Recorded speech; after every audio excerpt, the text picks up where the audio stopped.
Oh, Yeah, but I'll give you. I got it. I'll give you zoomed in versions. So like this Yeah, is no, where you I guys just- are. I just remember we were looking for that stupid place. Silverbrook. Silverbrook. He's still caught up on that. We haven't even started. Like, John's like, where is it? Yeah, you know he's gonna ask anybody and everybody he can about that place, so you better like actually make Remember, it. the old lady said she knew, and then she forgot. And then she said she smelled her own poop or something. I don't know. No, that was me. That sounds right. You Okay. smell your own poop, Grace? That's disgusting. I like grab it out of the bowl and then I like mush it like Play-Doh. Oh god, that's just. Just mush it right into your nose. I grab it and I like put it Alright. on like a face mask because there's like healing enzymes. Ew. So That literally just made me sick to my stomach. last session, you guys were camped overnight with an adventuring group that you found outside of Textura, right? Mhm. And I just thought that this picture was a cute little kind of what you guys were up to last night. But before we actually jump into today's session, you guys are leveling up. So you guys will move on to your level dose 2. Oh, Dad. Are we going up to level 1 or are we going to level 2? You're going to level 2. You guys are at level. Dice Walk do me we through roll? what we need to do Okay, here. so it's whatever your class hit dice is. So if you look on your character sheet, there's a section called hit dice. It'll say like 1d whatever it is. Oh, okay, 1d8. So that's the dice that you roll for your health increase. Now we play a game And called it's Which up One Is to it's 8? up to Jordan, but I like the rule that if you roll a 1, you just re-roll it. Because nobody likes getting a 1 HP increase. I got an 8. Dad, did That's you do lucky. your... So Grace, So, you'll add what? 8 plus your Constitution modifier, if you have any plus there. I got a 7 plus 2, so 9. My So that- Constitution modifier is plus 2. So then that will be added to your maximum total health. 9 to it, so 19. Okay, good. Yeah. Charlie, why is she crying? Easy peasy. Because she wants So a meme. confusing. I don't know where she is, but I can hear her crying. She's crying at me because when I took her out to poo, there was another dog out there and she was barking her head off, so I took her back inside. Oh, so Charlie has to poo. Apparently we have a poop theme going on this evening. Hi, welcome to our poop D&D session.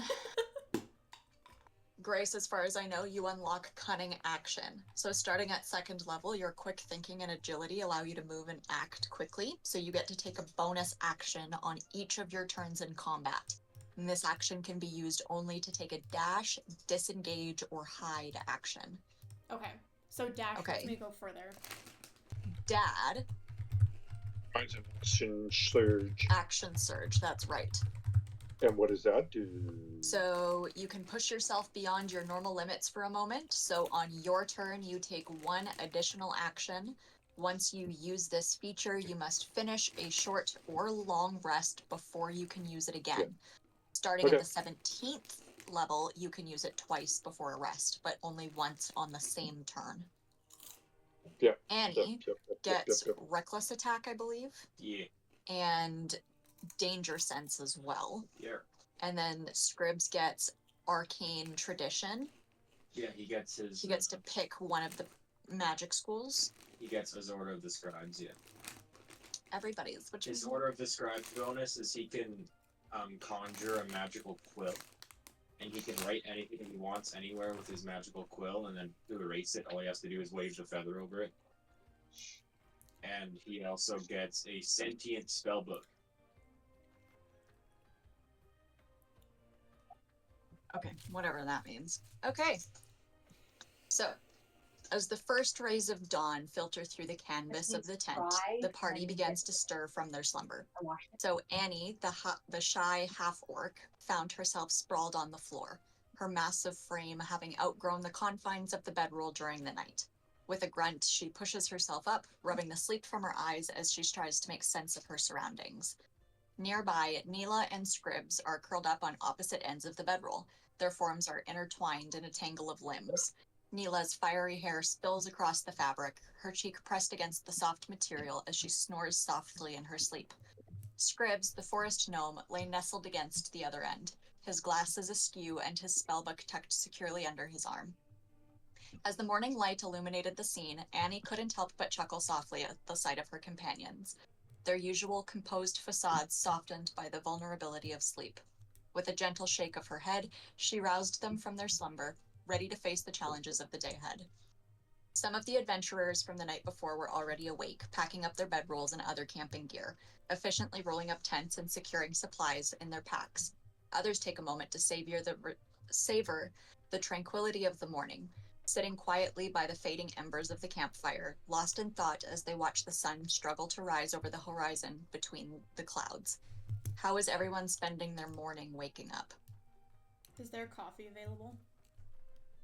They are making coffee at the fire pit. I'm gonna go ask them really nicely if I can have some coffee. Yep, they'll absolutely pour you a cup of coffee. So I'm just sitting by the fire drinking some coffee. Okay, Keenan, what was Scribs or Annie doing? I'll say Annie might sit also by the fire and kind of take out a whetstone out of her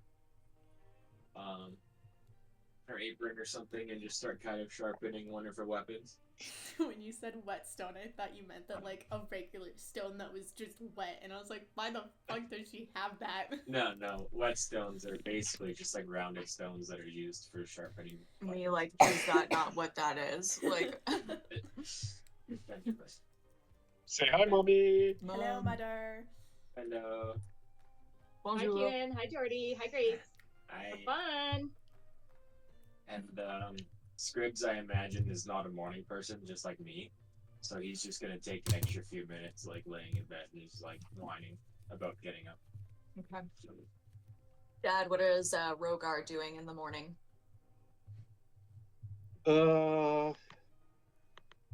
I'm just keeping an eye on everything. I'm just kind of keeping my distance because I know how people react to me. So I'm just keeping an eye on things. It's like I don't trust them, but everything seems okay. Sure. I'm on alert. I'm on alert. Okay.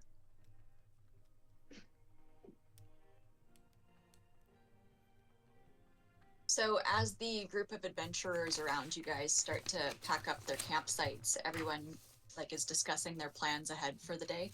And you can't help but eavesdrop on them nearby, and you can hear them talking about Alara's pie. He's like, unforgettable, I tell you. And the other man throws up his hands in defense, and he's like, you don't need to tell me. I haven't stopped thinking about that pie since Nobleburg. And the men sigh heavily in unison. I want to And ask them about the pie. Can I ask them where I can go get the pie? Absolutely. Of course I don't have I'm gonna ask what's so great about this pie. Like, what are the qualities that are so amazing? The guy's just gonna really struggle with words, and he's just gonna be like, it's just the best pie I've ever had. Like, it's unbelievable. Unbelievable. At the mention of pie, Scribs will poke his head out of the tent. The one guy turns to Neela, and he says, oh, you can find the pie at Kashmir Hollow with Alara. Or Alara. Okay. I'm gonna say thank you, kind sir, and then go back to drinking my coffee. They all kind of just mutter about the pie, and they're all kind of agreeing with each other, like, yeah, good pie. Like.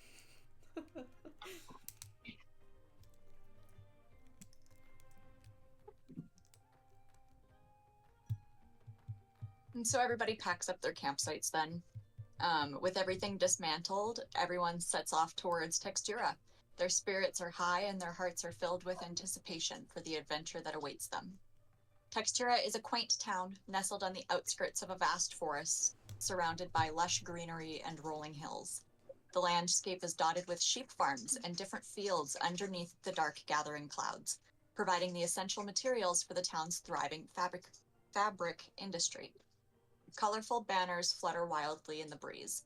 Woven tapestries adorn buildings, and awnings made of fine silk provide shade over market stalls. Even the town hall and tavern feature intricate embroidery and elaborate tapestries, showcasing the town's love for textiles. As the adventurers approach the town of Textura, it is starting to drizzle. They are greeted by the sight of shops beginning to reluctantly open their doors and townsfolk emerging from their homes to start their day. The streets, usually bustling with activity, are quieter than usual, and a palpable sense of somberness hangs in the air. Shopkeepers lower their shutters with solemn expressions, their usual jovial greetings replaced by quiet nods of acknowledgement. Pedestrians walk with their bowed heads, their conversations hushed and subdued. What's everybody doing as they come into town?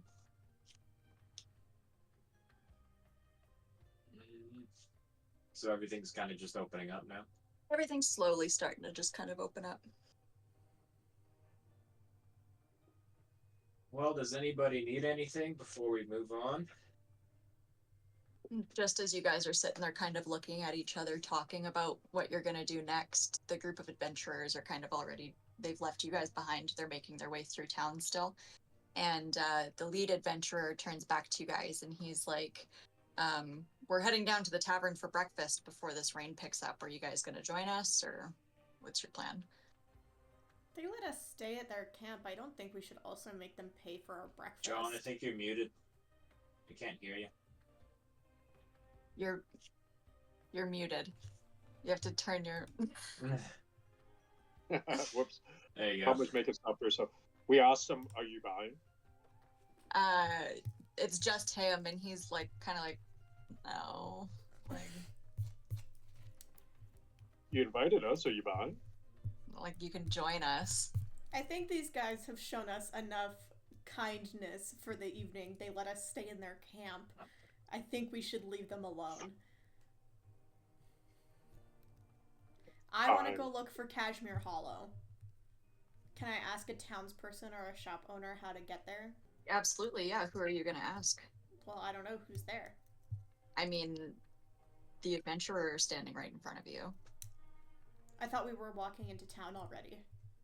We are, but like, if you're looking around at who's there, the adventurer who's been to this town before, who's on his way to the, like, the tavern or wherever. Okay, I'll ask him. Where's So I'm just Cashmere saying, Hollow? he'll just kind of briefly tell you where it is. He's like, it's down the road over this way. Okay, can I head in that direction? Mm-hmm. I want pie. Everybody else want pie for breakfast? Alright, I guess we're following you. I guess we're going for pie. I don't Okay. even pay attention. I headstrong straight towards where he told me to go. I'm leaving everyone in my dust. I'm I'm getting pie.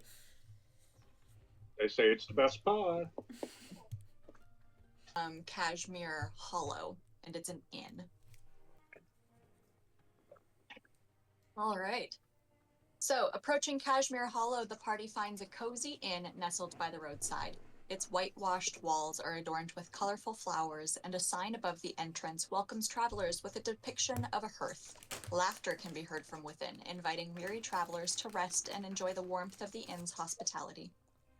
As the party enters Cashmere Hollow, they are greeted by a cozy interior bathed in warm lantern light. The kitchen hums with activity as two cooks work diligently, their laughter mingling with the scent of delicious food. A group of adventurers occupies the far table, regaling each other with tales of their travels, while a few men sit at the bar, enjoying their drinks in good company. The innkeeper, with a welcoming smile, tends to the needs of the patrons, creating a lively atmosphere filled with conversation. Can I please go to I-11 and be like, I heard there was pie here.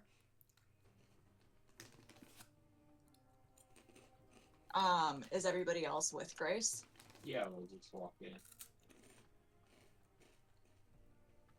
And so Grace, as you come up, this lady turns around and she just exclaims, and she's quite a plump innkeeper.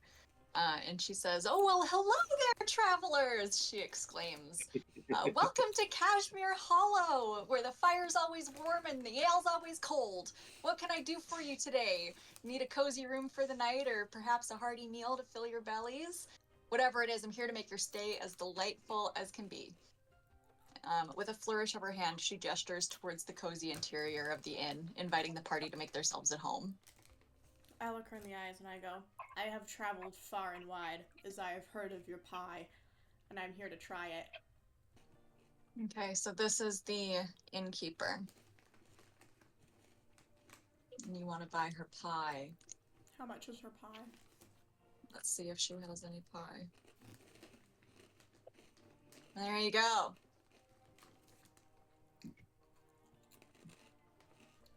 I'm gonna take an order of freshly baked bread and a slice of apple pie.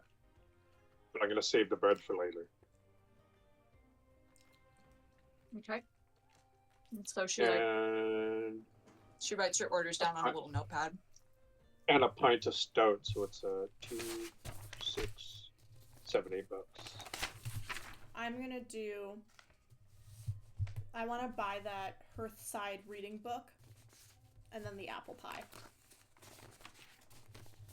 That's 11. Okay.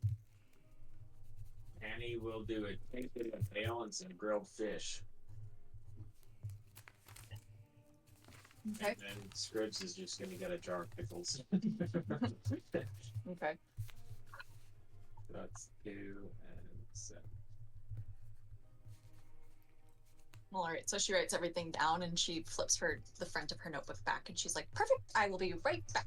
And she kind of, she's so plump that she kind of waddles when she walks a little bit. So she's waddling away. And she's talking with the cooks and going and getting everything ready. So where's everybody? They've put in their orders. Is everybody just going to stand here, or what's everybody's plan? Can we go to the table at C8 and eavesdrop on the table of adventurers? You can. Is everybody else going to join her? If she's taking a seat at a table, I would join her, with both the characters. Dad, will you join them? No, I'm gonna just stand next to these two guys at G12. Well, at the bar, but next behind them, so I can kind of eavesdrop on what they're saying, maybe. While I eat and drink. Okay. Cool.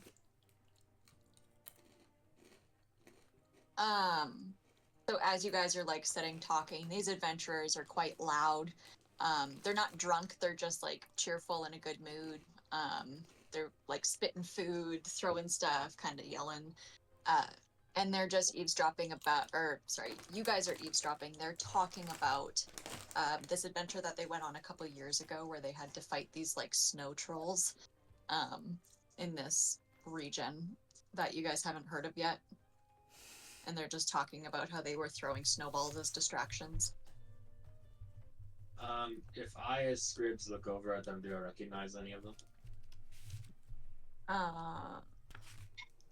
What would that be? Perception, yeah. Yeah, I'll get you to make a perception check on that. That's a nat 20, baby. Oh, wow. Nope, you don't recognize any of them. Good job, though. Well, Dad, if you're wanting to eavesdrop on these guys, can you also make a perception check? Yep.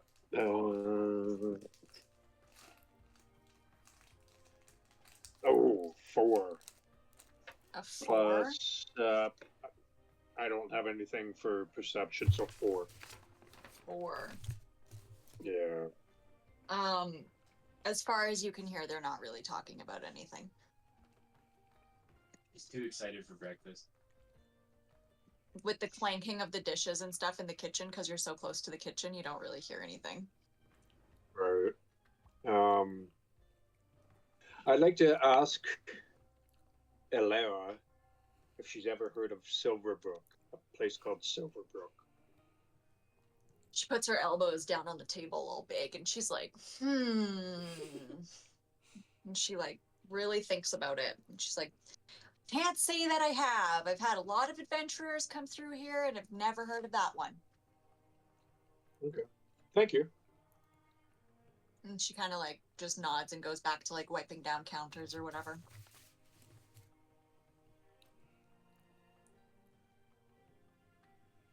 And eventually, she'll come back out with your guys' orders and the pie and stuff like that, and she'll set it all down on the table for you, and she'll be like, do you guys need anything else? Is there anything else I can get for you? She's, like, super excited to serve you guys. Nope, I'm good. I've got everything I need right here. I just gotta try this amazing pie. Scribs will ask her, you say you've seen a lot of adventurers come through here, right? Mm-hmm. Have anybody come through wearing a purple cloak kind of like this? And he'll just point to his, like, patchwork purple cloak that he's wearing. She'll kind of think on that a bit, and she'll say, I've seen a lot of purple cloaks come through here, but none patchworked like yours. Well, I guess not like mine. I guess mine's kind of a bad example. Yours is the most unique of many of the cloaks that I've seen. He'll pick a patch that's like the closest color to what their actual cloaks are, and he'll point to it, be like, about this color. Seen a lot of purple cloaks, but I don't know if I remember the exact colors. Yeah, I guess it's a bit vague, but thanks anyways. I'm gonna start digging into this pie just to see how good it is. It's maybe, like, the best pie you've ever had. Maybe. I'm, like, grabbing my rat and, like, dropping him on the table, being like, you gotta try this, dude. Like, this shit's amazing. And you set your rat down on the table. Yeah, my rat's, like, on the table, like, knocking shit over, going ham on the pie, too. We're both just, like, inhaling it at the same time. The owl on Scribs' shoulder jumps on his head and is immediately eyeballing the rat. I point at the owl. I'm like, do you wanna be Owl Stew? You will be Owl Stew. He just whoos in your face. I'm gonna go and sit down at C13 in the chair with my sure. Yeah. I'm just gonna go sit right next to a table full of people when there's a bunch That's of... why I was like, that's weird. And I want to see if I can hear the conversation of the group that's behind me, if anything of importance is going on. Can you roll a perception check for me? You betcha. 19! I was gonna start making jokes that your character was hard of hearing. He's like, do you guys hear that? It's like very, very loud. He's like, I don't know.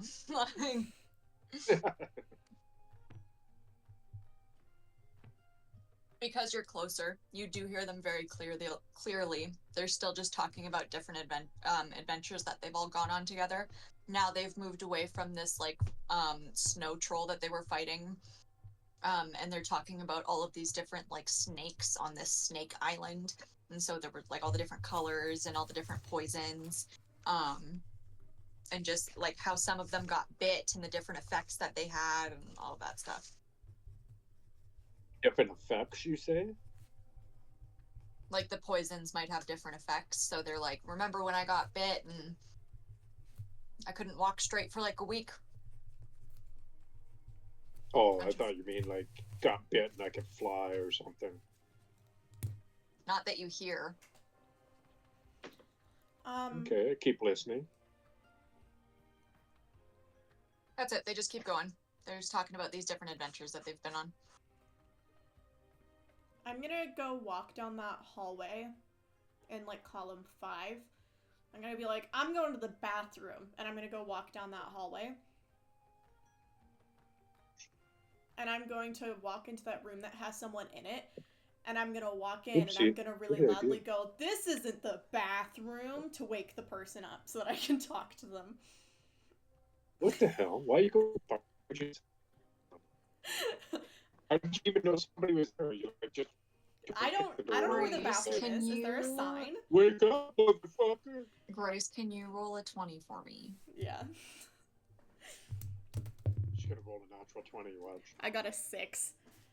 Okay. Ooh. So the guy that you wake up, he like sits up in bed and he's instantly like green and he's like, oh, what? He's like ready to hurl. I'm gonna grab And a he bucket is- for him. Is there a bucket nearby I can grab for him? I'll say there is, I'm and gonna you grab do. a bucket. I'm gonna pat his back really nicely. I'm gonna be like, I'm so sorry. I'm so like, I'm like, I didn't mean to. This was an accident. I'm so sorry, dude. Does he say anything to me? He's just gonna be puking. Okay. He's just puking. I'm gonna pat him on the back and I'm gonna be like, you get that out of your system, buddy. And then I'm gonna wash my hands somewhere and go back to the table. Okay. While that was happening, Scribs will go up to the bar and ask Alara again, and kind of quietly just give her the descriptions of all the members of Tempting Fate, and ask if she's seen any of them. She's gonna look at you kind of sad, and she's just gonna say, like, she's had so many people come in here, you know, like, maybe she has. She can't say if she has or hasn't, but, like, there's been so many people in here, she couldn't tell you. Well, thanks anyways. Of course. And so, as you guys are kind of still eating and stuff, she'll come over and kind of start cleaning up dishes and Yeah. Bring it back and finish speaking. Want me to wait for you? Annie just devoured that grilled fish and the ale, she slammed it back. But she's not interested in talking to anybody. Can I go to the kitchen and tell the cooks how much I loved their pie? you can do whatever you want. Just tell me where you want to go. I want to go to Like, down into, like, here? Yeah, I'm just gonna, like, walk into the kitchen. I'm small. People don't notice me. And I'm just gonna be like, hey, guys.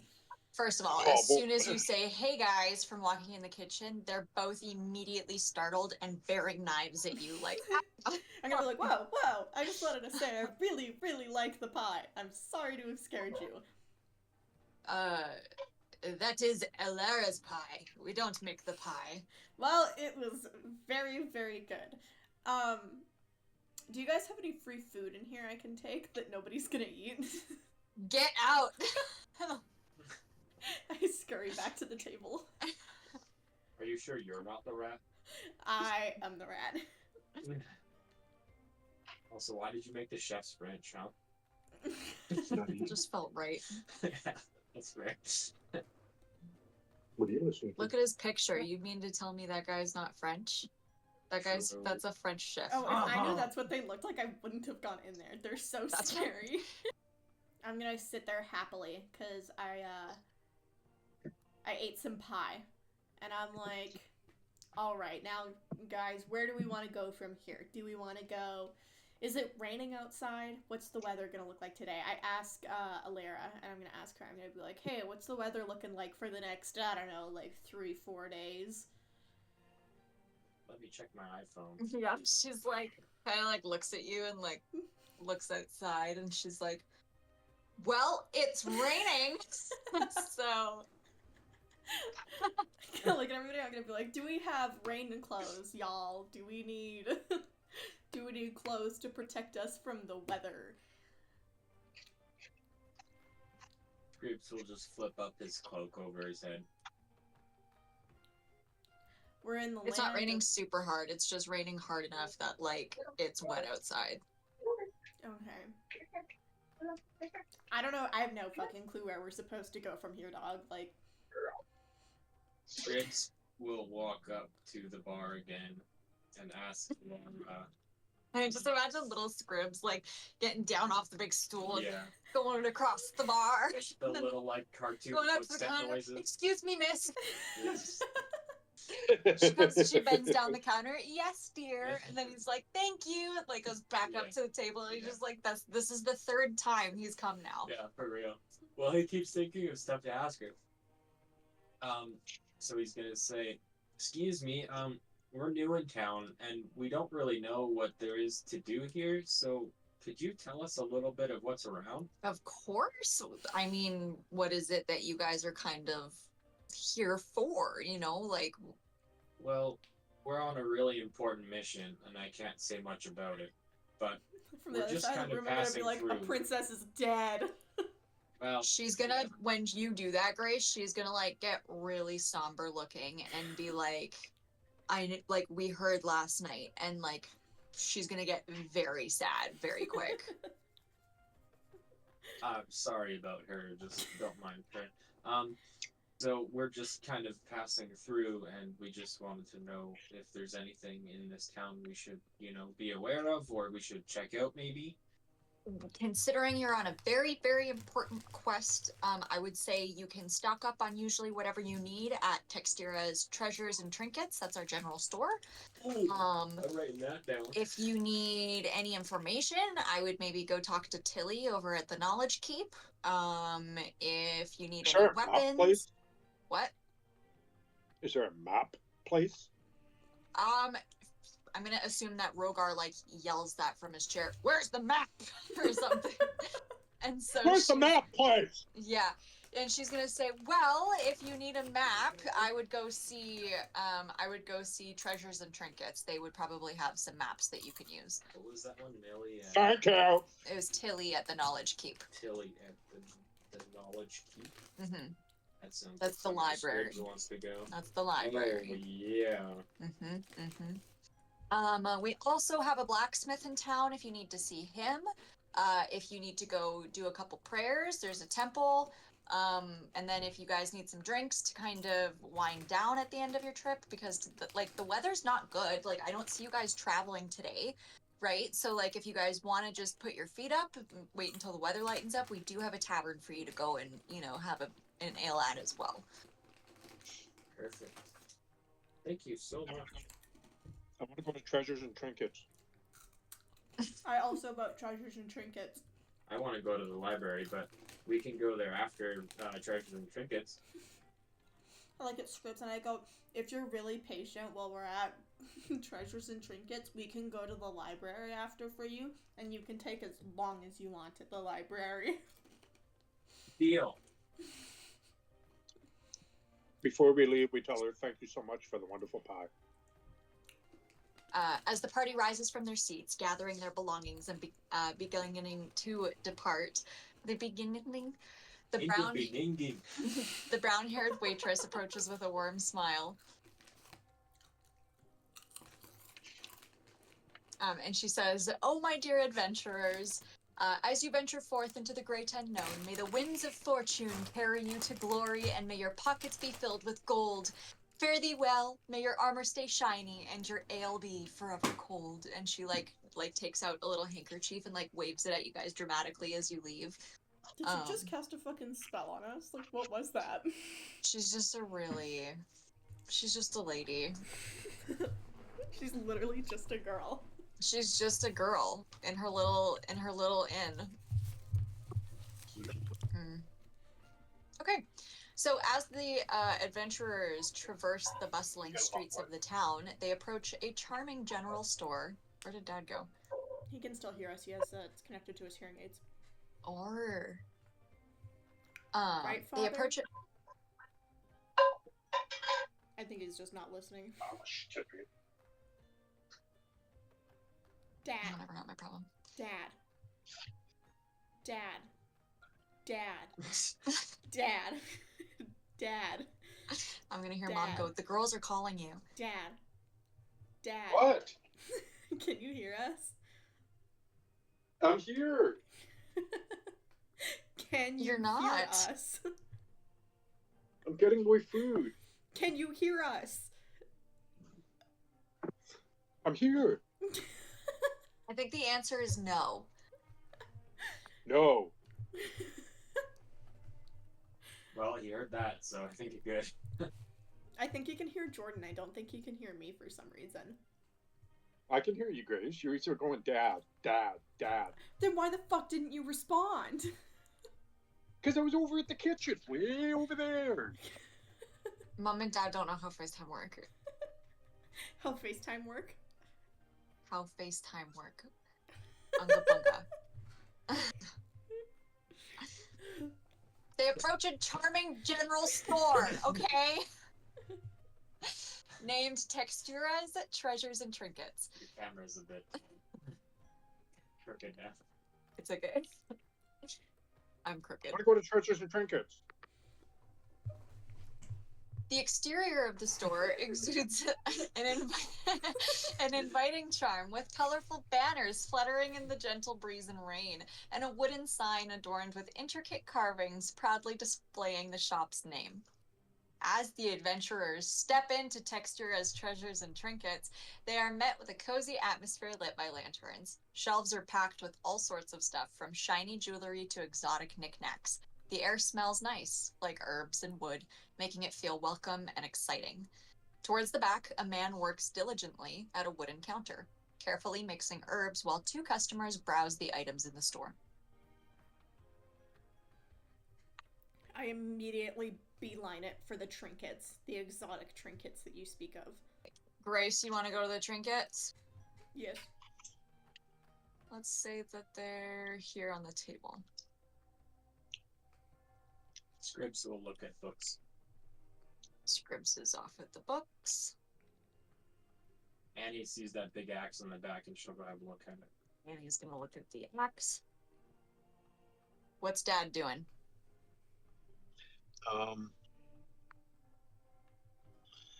I want to talk to somebody about maps. So, who do you want to talk to? I have my weathered map fragment, and I'd like to talk to somebody if they recognize it, or if they've seen anything like this, or they can answer any questions about it. They're just shopping, so this guy is the guy you probably want to talk to. Take me over to him. Take me to him. And I'm like, ooh, ooh, ooh, ooh, ooh, ooh. He turns to you. He says, The monkey. he says, welcome. What can I do for you today? Are you looking for something special? I have a weathered map fragment, and I was wondering if you could give me any detail about it, or if you know of anything about it. Can I see it? Here you go. And he looks at it and he inspects it and he goes, it doesn't look like it would be worth too much. I'd buy it off of you for 2 silver pieces. I don't know what it is. It's probably nothing. Tell me what this map means. That's a shitty map. I'll buy it for 2 silver pieces. Can Scribs overhear that? Can you roll a perception? Okay, well, I take the map and I put it back in my pocket and I thank him for his time. It's a 14.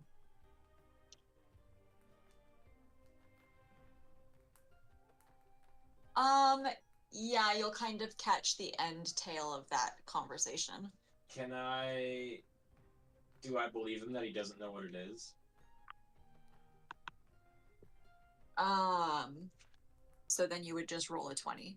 Yeah. Okay, so you can go ahead and do that then. Should have done this with Annie. Hers is bad. Oh, that's still a good roll. Insight 19 total. You're gonna be able to tell that he's being really fishy and that, like, you think he's lying. Okay, I'll wander over, and I'll just like tug on Rogar's pant leg, and like motion for him to bend over. Excuse me, sir. I have something to say.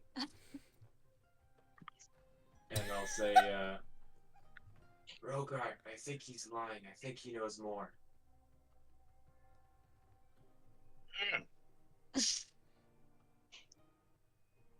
What do you think I should do, buddy? I'm like standing close to you guys, so I could probably hear this exchange, and I go, fucking call him out. And then I go back to looking at my trinkets. You didn't even take a step. I feel like you just leaned back and then like went back to your trinkets. Yeah, that's exactly what I did. Okay, I called him out. How so? My little buddy here says you fucking lying. Throw him under the bus. You're gonna come into my store and ask me for my opinion and then react like this? Well, why else would you offer to buy it if you don't know anything about it? To take it off your hands. I didn't ask you to take it off my hands. I asked you if you knew anything about it. There's a difference. A simple no would have been fine, sir. I'm sorry to have offended you. So I grab him by the scruff of his shirt, pull him real close, and go, I want fucking answers. These people are gonna react to that and kind of, like a commotion almost, like the store kind of gets quiet at that, and like maybe some objects fall in the scuffle. Can I, like, yell at everyone and be like, just tell the truth, and roll for intimidation to see if I can intimidate him into telling the truth? Sure. Okay. 1 second, where's my dice? I got a 6 again. With is that sorry, with your stuff added to it? Plus 6 for intimidation, so I got a 12 for intimidation. And you're asking for what? I'm gonna march up to him and I'm gonna be like, you better tell them the truth, mister, or else I'm gonna make you tell them. He's still like caught by the scruff of Dad's neck, so he's just kind of like this, and he's looking at Neela, and he's like, "Oh my God! Like, put me down. I'm sorry. Like, fuck." Seeing the commotion, Annie will walk over and just pat Neela on the head, and also put a hand on the back of Rogar and just say, "That's enough." I slowly lower my hand, but I'm still glaring at him. A guard is gonna enter the store and say, "What's going on in here?" Map stuff. And all of you guys are like turning now to look at the guard after having this guy in the corner over here. I look at the guard and go, he's lying to me. About what? I asked him something. He's not being truthful about it. I want answers. I reiterate, it's map stuff. The guard's gonna be like, "You guys should take your business elsewhere."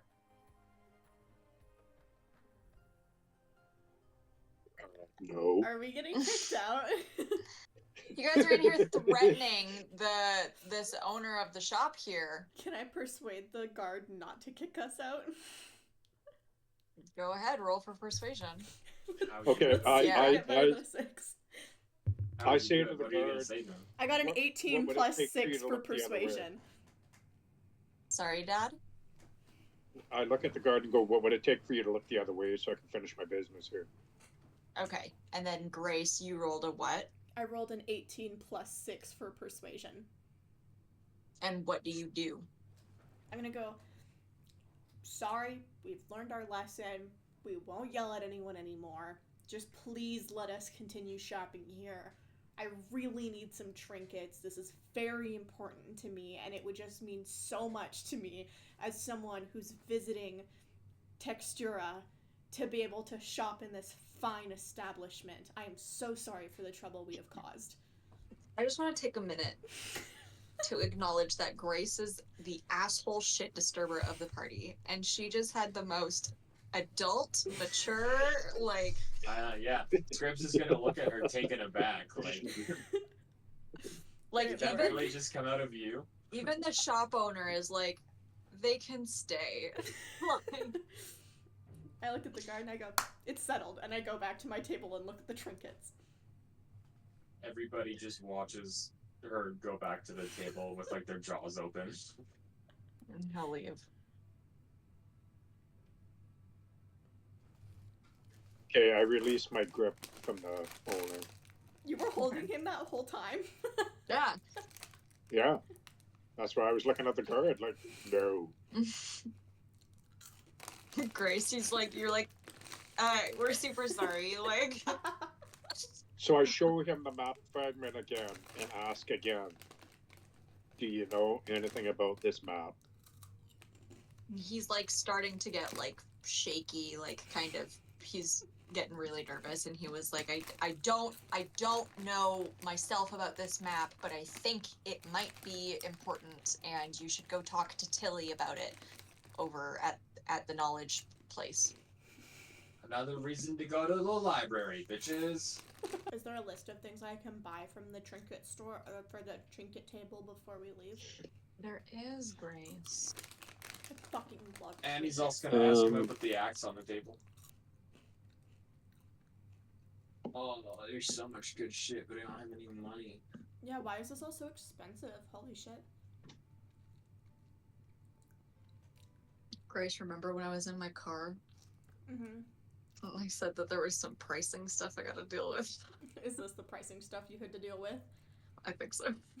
You know what I didn't do earlier? Fix the pricing stuff. Deal with the pricing stuff. Do we want to pretend that it's all silver pieces and not gold pieces? No, this guy's a fucking sleazebag. Well, to be fair, a lot of these things are actually like priced really. This is what ChatGPT said that they cost. I'm gonna believe that this is what they cost. Healing potions are usually 50, not 25. That's a steal. I want to say I grabbed the antidote and the traveler's cloak. I don't have any money for this, but I want to look him in the eyes and I want to say, I'm so poor. I have no money, and I'm on this really important mission. No money. I know no. Grace with her card being like, money. I'm holding the cloak and the antidote, okay? And I'm like, I have no money. We are on this very important mission to avenge the princess that has passed away. I am here to avenge her death because she was too young and she didn't deserve it, and we need these to move on.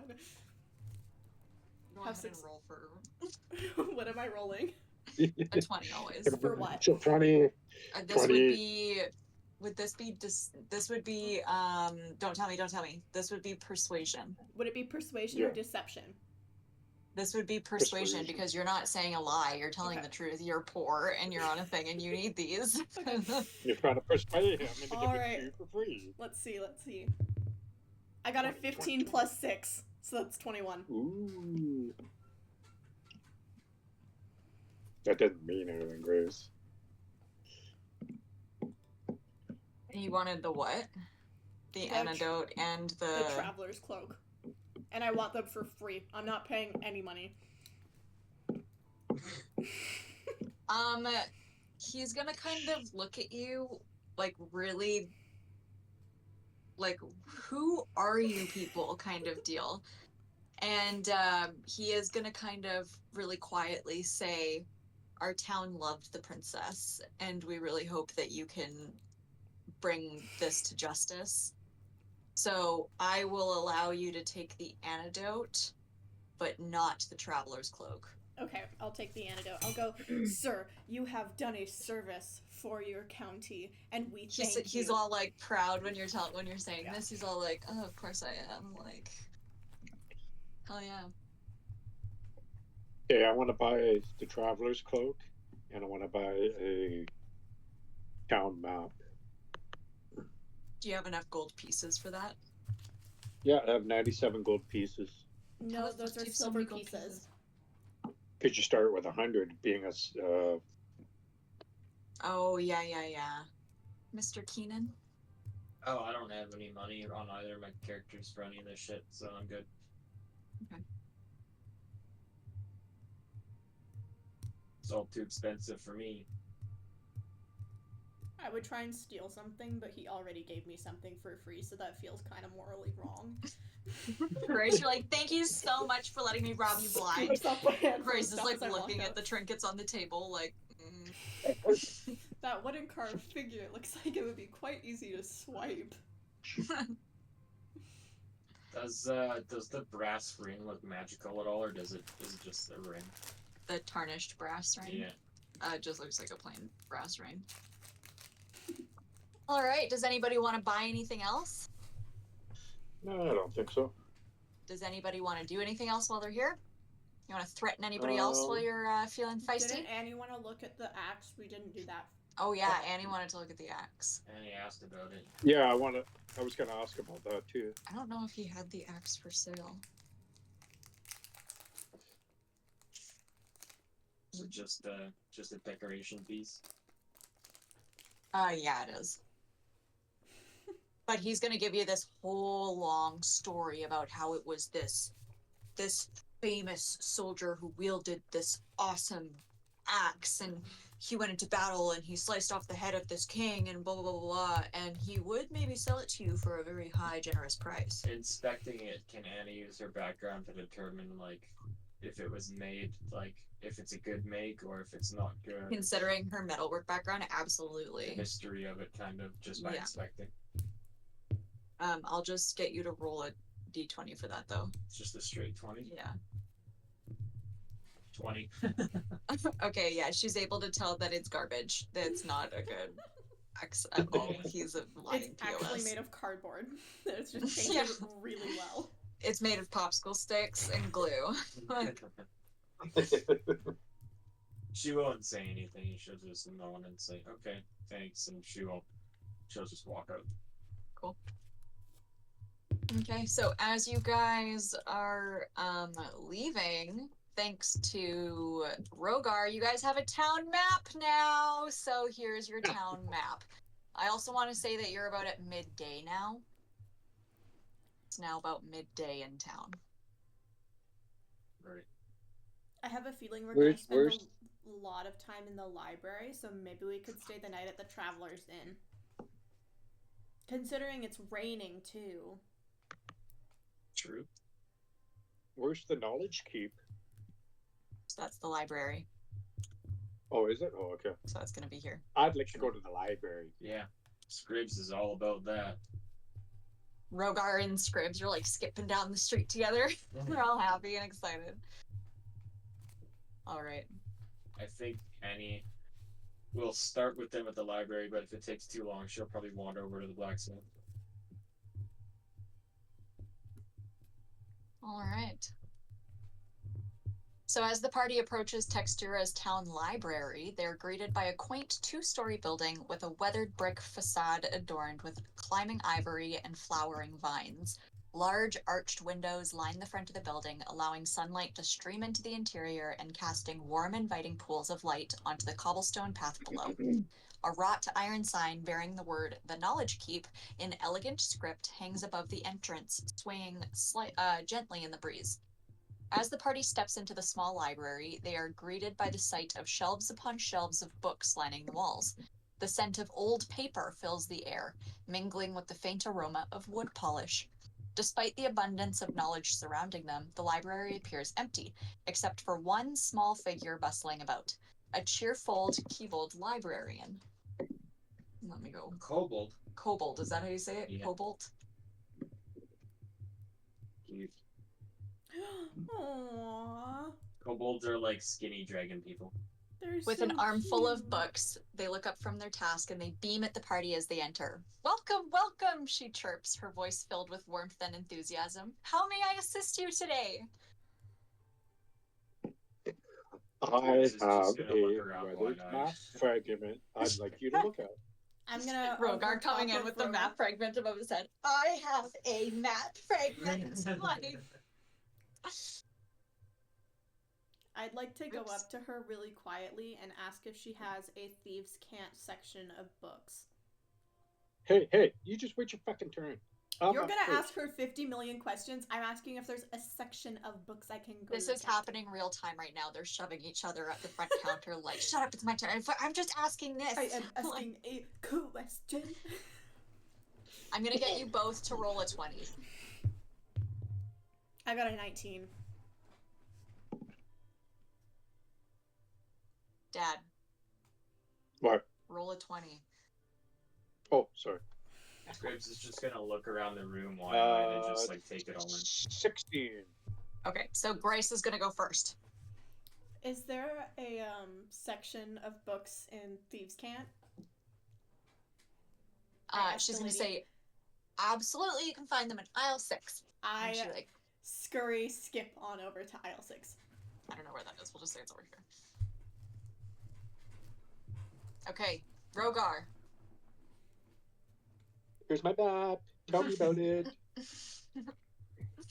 She grabs the map and like really like looks at it, and then she like sets her books down that she has in her hands, and she sets it on the table that's in front of her there, and she starts really looking at it, and she goes, I've seen maps like this before, but your map is just kind of like a piece of it, right? So you can't really determine a whole lot. So she's turning it and she's really investigating it, and she's like, I know that this map is important. I know that this map is not an average map, but I couldn't tell you what it is. It looks like it may have some Elvish background, but that's about the only thing that I can tell you about it.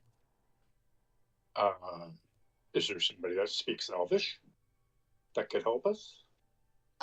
We do have a couple of townsfolk around town that speak Elvish, but we don't have any like employers that work for us. Scribs will say, I can speak Elvish. But is there any Elvish on that map I can read for you? Do you have to roll anything for that to determine something being read? Would that be like investigation? Or would that be history, maybe? Well, if it's like a worn out map and there's like no determinate writing on it, you can investigate to find writing. But if it's like obvious writing on it, then you could just read it. Okay, so you don't need to roll to figure out what it says. No. Unless it's like worn off. And like half the letters are there, then you have to kind of piece it together. So Scripps is gonna look at the map then. And can you kind of describe just how he would like investigate it and read it? With one hand on his giant spectacles and then another pointing at the different parts in the map and just go, yes, I see, yes. And the only thing that you can make out on the map is the words dance freely. Dance freely. Dance freely. That's the only thing that you can make out on the map. I cackle in aisle 6. I'll mention that to everybody then. I like that Rogar's been carrying this map the whole time. And it turns out that Scribs could have helped. To be fair, we didn't really know it was Elvish. So. To be fair, you didn't ask, so. Yeah. Has she ever heard of a place called Silverbrook? Called what? Has she ever heard of a place called Silverbrook?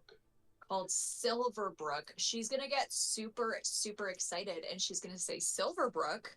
Silverbrook's in Velveta. And where? Velveta. Velveta. Yeah. Velveta. Nice. Yeah. She'll say, I'm not too sure where exactly, but I do know that it's in the realm of Velveta. I've heard of it before. It's come up in a couple of scriptures. I haven't heard that name in a while, but Scriptures, would we find more information at the temple? You could. We have some books here, but yeah, most of anything related to scripture would be kept at the temple. Do you have any books that would increase our knowledge? Man. Sorry? Do you have any books that would increase everyone's knowledge to be able to fight better? Like, I'm not saying martial arts, but along that idea that would increase everyone's knowledge for like in points, Skyrim, maybe, where you crack open a book and it's like level up kind of thing. There's lots of books on different fighting styles, but nothing that would like actually up your knowledge level on anything. But you could take out lots of books to read yourself. Is there anything she'd be willing to part with for free for us to read on the road? As long as you bring your books back, you can borrow them for as long as you'd like. There you go, Gracie. I want to go up to her and like really quietly be like, Do you have any romance books in Thieves' Cant? And I'm saying it like really quietly so no one else can hear me saying it. Can you roll a 20 for that? If she knows Thieves' Cant, you can say it in Thieves' Cant, and then nobody else will be able to. I got a 15. Okay. Yeah, you say it quiet enough, and she's gonna like wink at you and be like, "Aisle 4." Like, can I grab one of those books? Sure. Okay, thank you. Do you have any books that anyone can do magic or anything? Are you looking for like books within the game that will like grant the user abilities to do things by reading it? Yes, but based on I'm not a magic baron person, right? So I see what you're saying. No, you will not find anything of that sort here.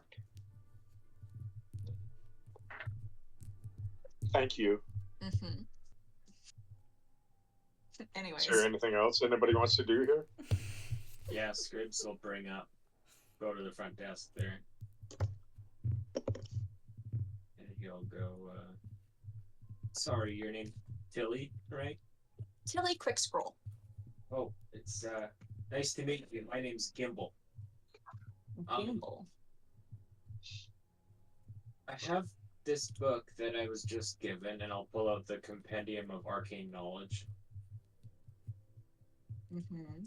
And I'll just say, is there anything you can tell me about it?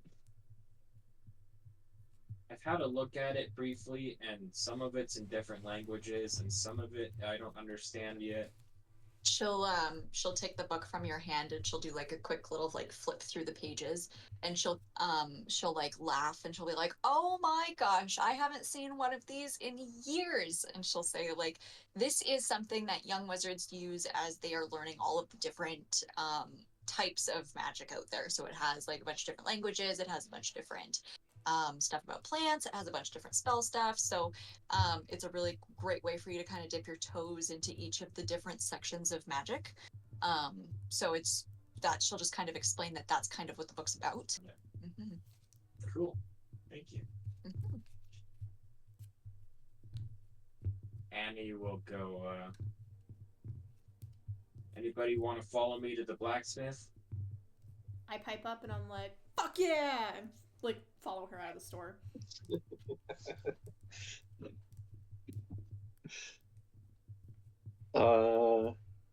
Where do we want to go? Annie wants to go to the blacksmith. Okay. Okay. So as you guys are leaving the library, Tilly's, she says, "Thank you for visiting our humble library." Her voice is filled with like genuine appreciation.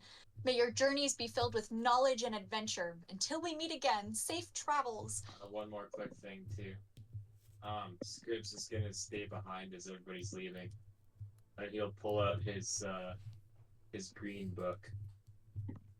And he'll look around just to make sure nobody's watching and say, "Do you know anything about this?" And she's going to see that green book and her face is going to get kind of dark and she's going to say, "No, I don't know anything about that book." Insight check. Is that you roll or I roll. Okay. I know she's lying, but I'm gonna see if Scripps can tell. Oh, that's bad. It's an 8 total. Yeah, you are kind of like, but like you're not gonna call her on it. She's so nice. She's been so nice. Yeah. You wouldn't dare. It's like it's kind of obvious she's hiding something, but I can't really tell what. Okay, I'll kind of quickly stash it away secretly again and just say, "Okay, I'm sorry. A good friend of mine gave it to me, and I'm just looking for answers." She's just gonna kind of quietly be like, please stay safe," as you're like leaving. He's just gonna nod and he'll run after everybody else. Thanks again as he's running out. Cool beans. So, as the party approaches the blacksmith's shop, the rhythmic clang of metal on metal fills the air, accompanied by the steady hiss of steam rising from the forge. A plume of smoke billows from the chimney, carrying with it the scent of heated iron and burning coal. The exterior of the shop is adorned with various weapons and armors on display, catching the glint of the setting sun as it dances across the polished surfaces. The sound of the bell above the door echoes through the street as they push it open, revealing a dimly lit interior filled with the glow of molten metal and the warm orange light of the forge. At the center of the workshop stands a blacksmith, muscles rippling as he hammers. Hell yeah. Oh, look at that beefcake. His skilled hands shaping it into a finely crafted blade. With a wipe of sweat from his brow, the blacksmith sets down his hammer and turns to the party, his gaze meeting theirs with a mix of curiosity and professionalism. "Welcome, travelers," he greets them, his voice gruff yet friendly. "What can I do for you today?" He's dwarvish? He is a dwarf blacksmith. I don't know if there's any, like, common dwarvish greeting in your world, but Annie will extend, like, a... You moving some loud! I'm just kidding. like in dwarvish, Annie will extend, like, a dwarvish greeting. Axel Grimbeard. That's so fucking cool. I knew Keenan would like that one. He's just gonna, like, you can't really see him make any kind of expression beneath his bushy brows and big beard, but he's just gonna kind of like, at Annie. Mm-hmm. It's a really nice forge you have here. Thank you. Do you mind if I just look around? Go for it. I'm gonna, like, follow in Annie's shadow, because I went with Annie, so I'm just, like, casually, like, following in her shadow, because, like, I don't know what the fuck I'm doing here. Annie's just, like closely inspecting all of his makes and, like, and comparing her tools to his, and... I want to tug on Annie's shirt and be like, I should get a new dagger, but I don't know which one is good. Which one should I get? Oh, well, let's go have a look at them. Well, I know nothing about, I don't know anything about this stuff. You're literally a blacksmith. Mm-hmm. What do I Don't get? worry, girl. Don't worry, girl, I got you. So Annie will go... Confirmed, Annie is a girl's girl. Annie will ask Axel about his daggers. They're all good. Good daggers. I look at Annie and I'm like... Can we have a look at all of them?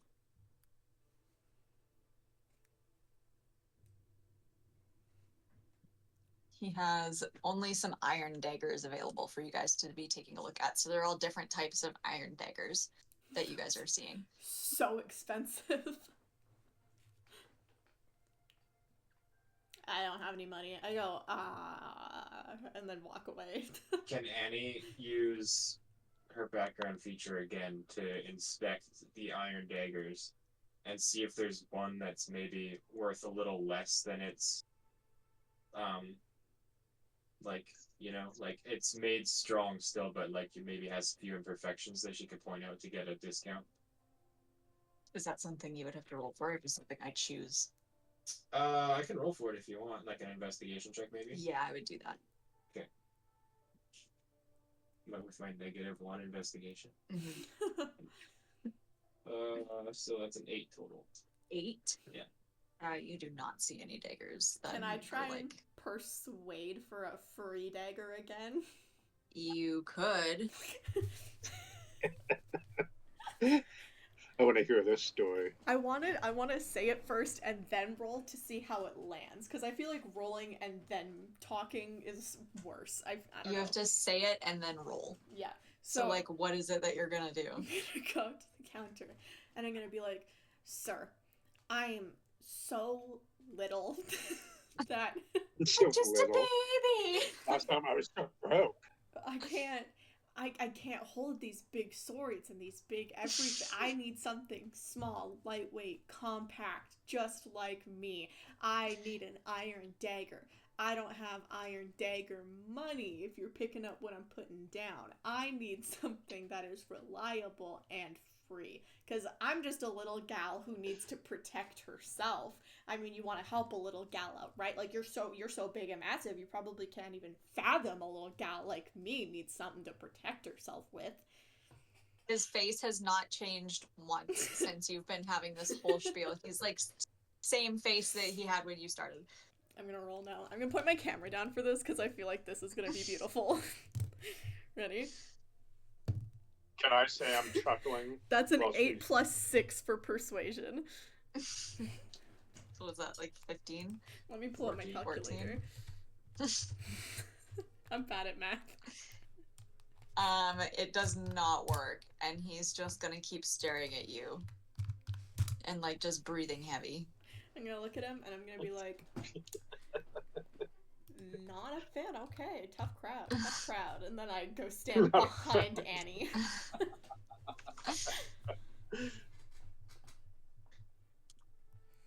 In Dwarvish, Annie will offer to work at his forge for the night if she could potentially procure a discount on an iron dagger. I feel so guilty. I'll get you to roll. Actually, no, I'll roll for that.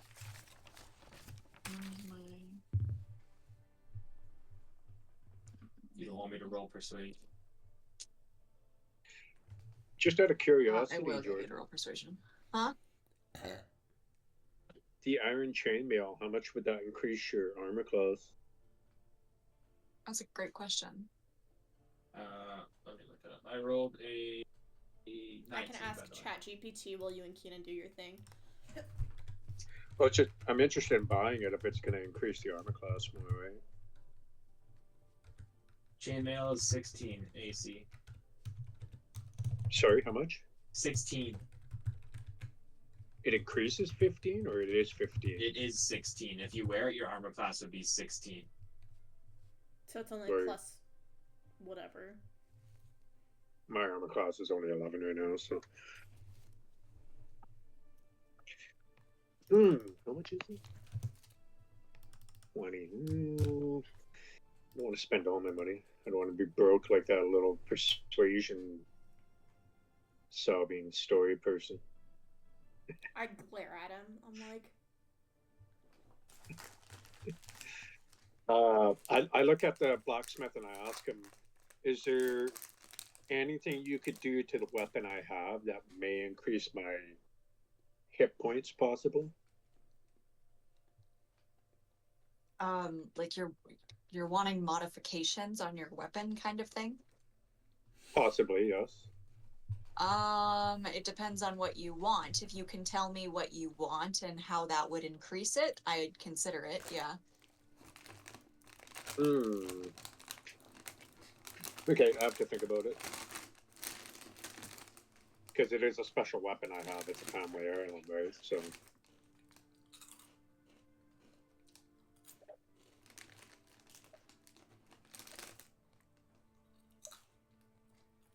Does he have anything in the back that would help our adventure for doing what we're doing on our journey here, on our mission? I don't know. You don't know, or he doesn't know? Do you want to find out?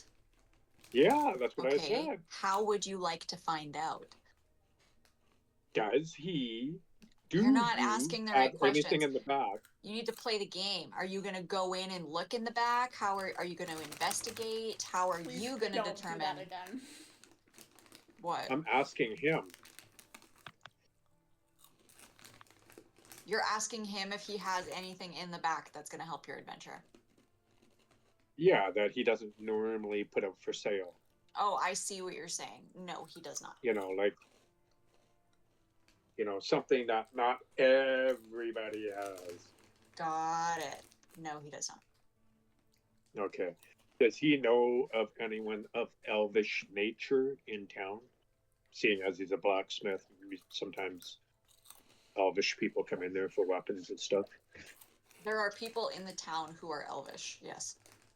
Does he know who they are that he could direct us or guide us to? Why do you need someone who speaks Elvish? No, just the map is of elvish nature. Scribbs already read what the map says. Scribbs reads Elvish. Somebody, I know, but somebody who might recognize it being of elvish nature. I see what you're saying. The lady said that we could find people who speak Elvish and know that type of stuff at the religion place. Well, I feel like the person that would know the most about it is the librarian. We've already talked to her. Yeah. She said something about scripture though, and that would be at the whatchamacallit. Temple, I think. Yeah. Yeah. So I'm good for weapons. I'm just browsing. When it comes to Annie wanting to spend the night, he's just gonna kind of question why he like he doesn't know Annie. Like, why would he let her come in and use his tools and help, not knowing what she's capable of? So he's a little hesitant. He's not saying no, he's just a little hesitant. She'll mention the Iron Hammer Forge, and she'll pull out her own weapons and let him inspect them. He'll spend like a long time like looking over her weapons. But he's very impressed with the quality of them. And he will invite her. He'll be like, okay, you can stay the night and we'll talk about weapons in the morning. But I'm gonna need a handful of them done, and he's kind of pointing to what he wants done overnight. You think you can handle all that? Yeah, no problem. She'll just turn to the group and just go, see you guys in the morning. Sounds good. I say, off to the temple! Annie's staying behind. We're splitting the party. So sad. Okay, where are we going to? The temple? Yes, ma'am. It's right next door to the blacksmith. I'm also interested in the graveyard. So as the party prepares to leave, the blacksmith's attention quickly returns to his work, his expression stoic and focused. With a nod of acknowledgement, he resumes hammering away at the glowing metal on his anvil, the rhythmic clang echoing through the shop once more. Annie will go into work mode too, just assisting him in whatever he needs. Okay. So you guys don't have much time, just so you're aware the sun is setting now.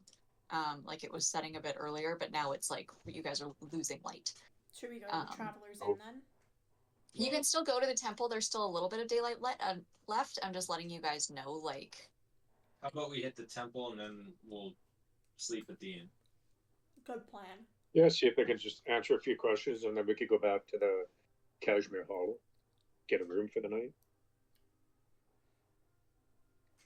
Sure. Okay. To the temple. To the temple. Okay. So as the party nears the townish temple, they are greeted by a simple yet tranquil sight. The modest stone building, adorned with a wooden roof, emanates a sense of peace. The air carries the faint sound of prayer and nature, with the fragrance of flowers adds to the serene atmosphere. Nearby, townsfolk come and go, seeking solace within the temple's quiet embrace. Inside the temple, sturdy stone walls provide a sense of strength and permanence, while sunset streams through the stained glass windows, casting colorful patterns on the smooth stone floor. Wooden pews offer seating for a handful of worshippers who sit in quiet contemplation for prayer. At the front of the temple, a handsome priest stands at the pulpit, his calm voice filling the chamber as he reads from a holy scripture. Handsome?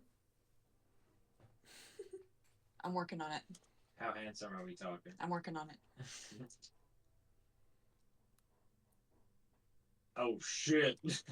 He looks like Scribbs type. Hell yeah.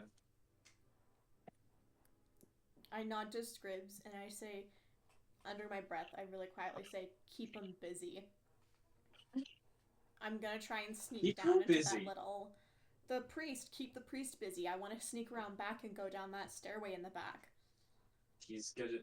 Scribs is just gonna say, he looks busy. Because he's talking to everybody.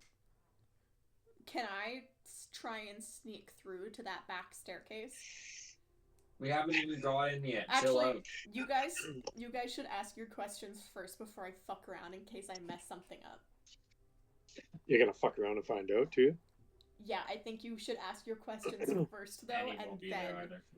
Oh, yeah, sorry. Okay, well, I am going to go to whatever F9 to talk to the whatever high priest guy. And I introduce myself. I am Rogar. I am Tobias.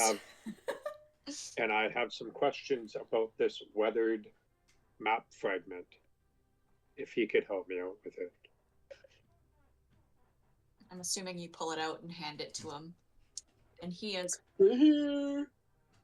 as well going to look it over and kind of try and figure out what this is. And he's even going to pull out a couple of books and like old scriptures and lay them out on the table and even like compare, like do some cross-referencing kind of stuff. So he's really engrossed in what he's doing? Oh, absolutely, yeah. So I give a little flick with my finger to Gracie there to... I casually just like sneak down into the... saunter past around and go... Okay, once you get about here, I am going to make you do a... What is that? Stealth? Fuck, my stealth is not great. Which is wild, because you're literally, that's supposed to be your best one. What the fuck did you just roll? I rolled a 3 plus 4. Oh my god. Cool.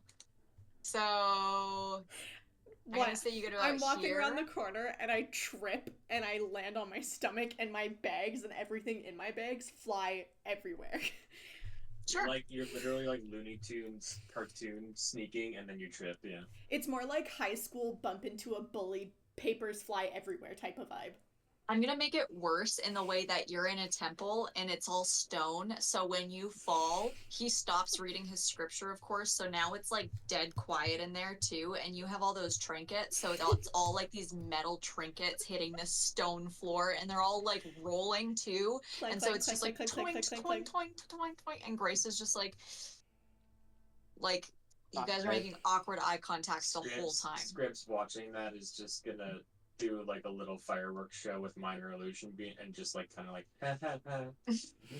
I death glare at Scribs. I pick up all of my belongings and I look at the pastor or whatever and I'm like, I think some of my stuff fell down those stairs. Can I go grab it?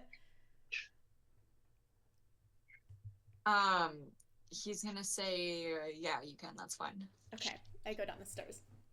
Okay. There's a door at the bottom of those stairs. I think I have locked. Is it locked? It is locked. I have a lockpick.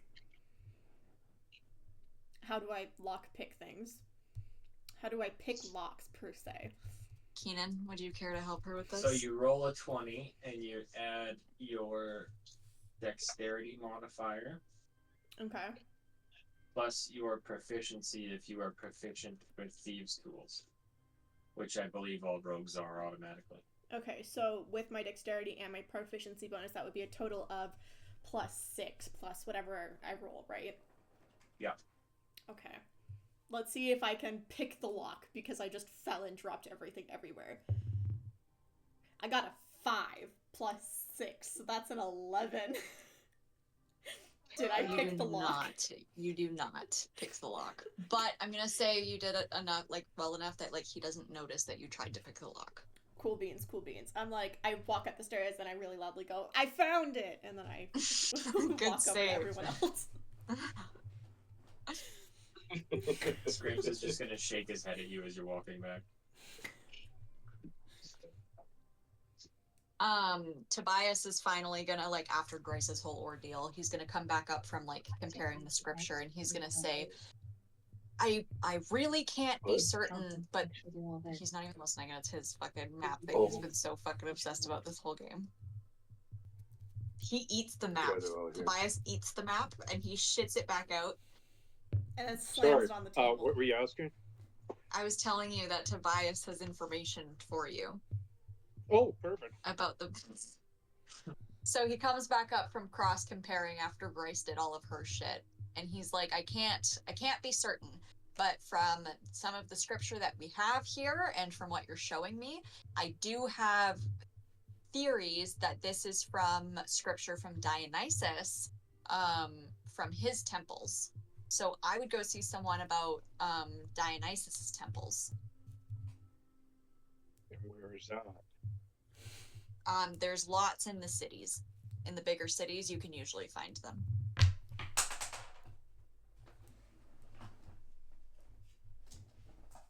So I'm confused. Is there another temple in the city that we're in?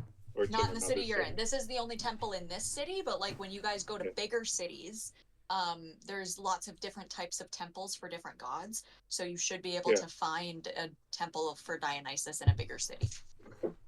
Okay.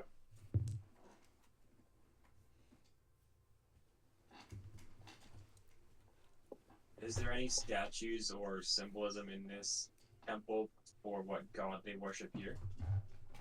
Yeah, so you can see up on the walls, and like all of these little gold like lights and stuff that they have up on the walls, they're all like weaved. So they all still have like embroidery, weaving, kind of inspired architecture all around them. And this temple is actually for the goddess of Athena, who is the goddess of weaving in Greek mythology. And so there's a lot of like grays and a lot of makes sense because it's Textura. Yeah. So I take my map fragment back, so I have it. He's the map. And I say, thank you. He's the map. He's the map. He's just gonna kind of like bow quietly. Thanks, bud.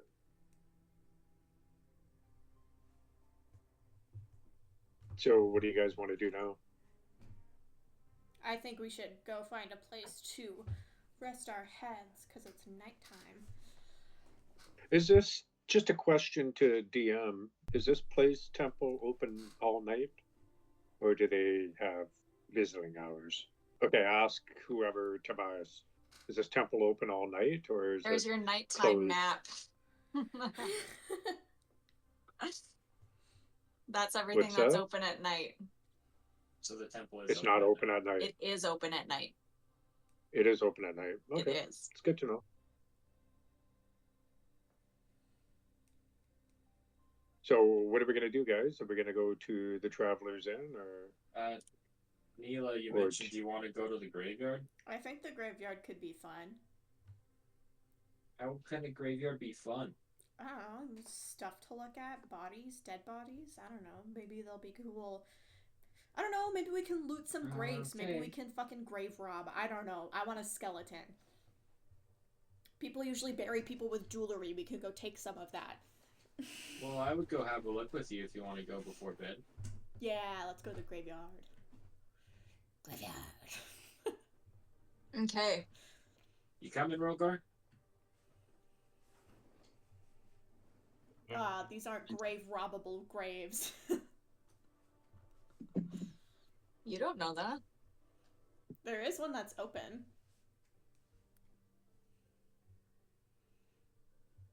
All right, so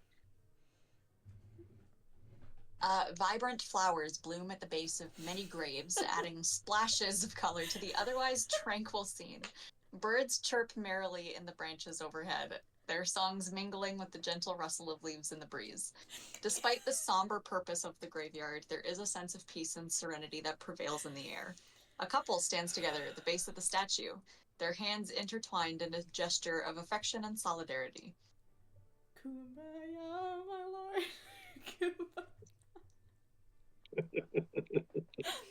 Okay, G3, there's a grave that's slightly open. I immediately go check it out. Can I crawl into the grave?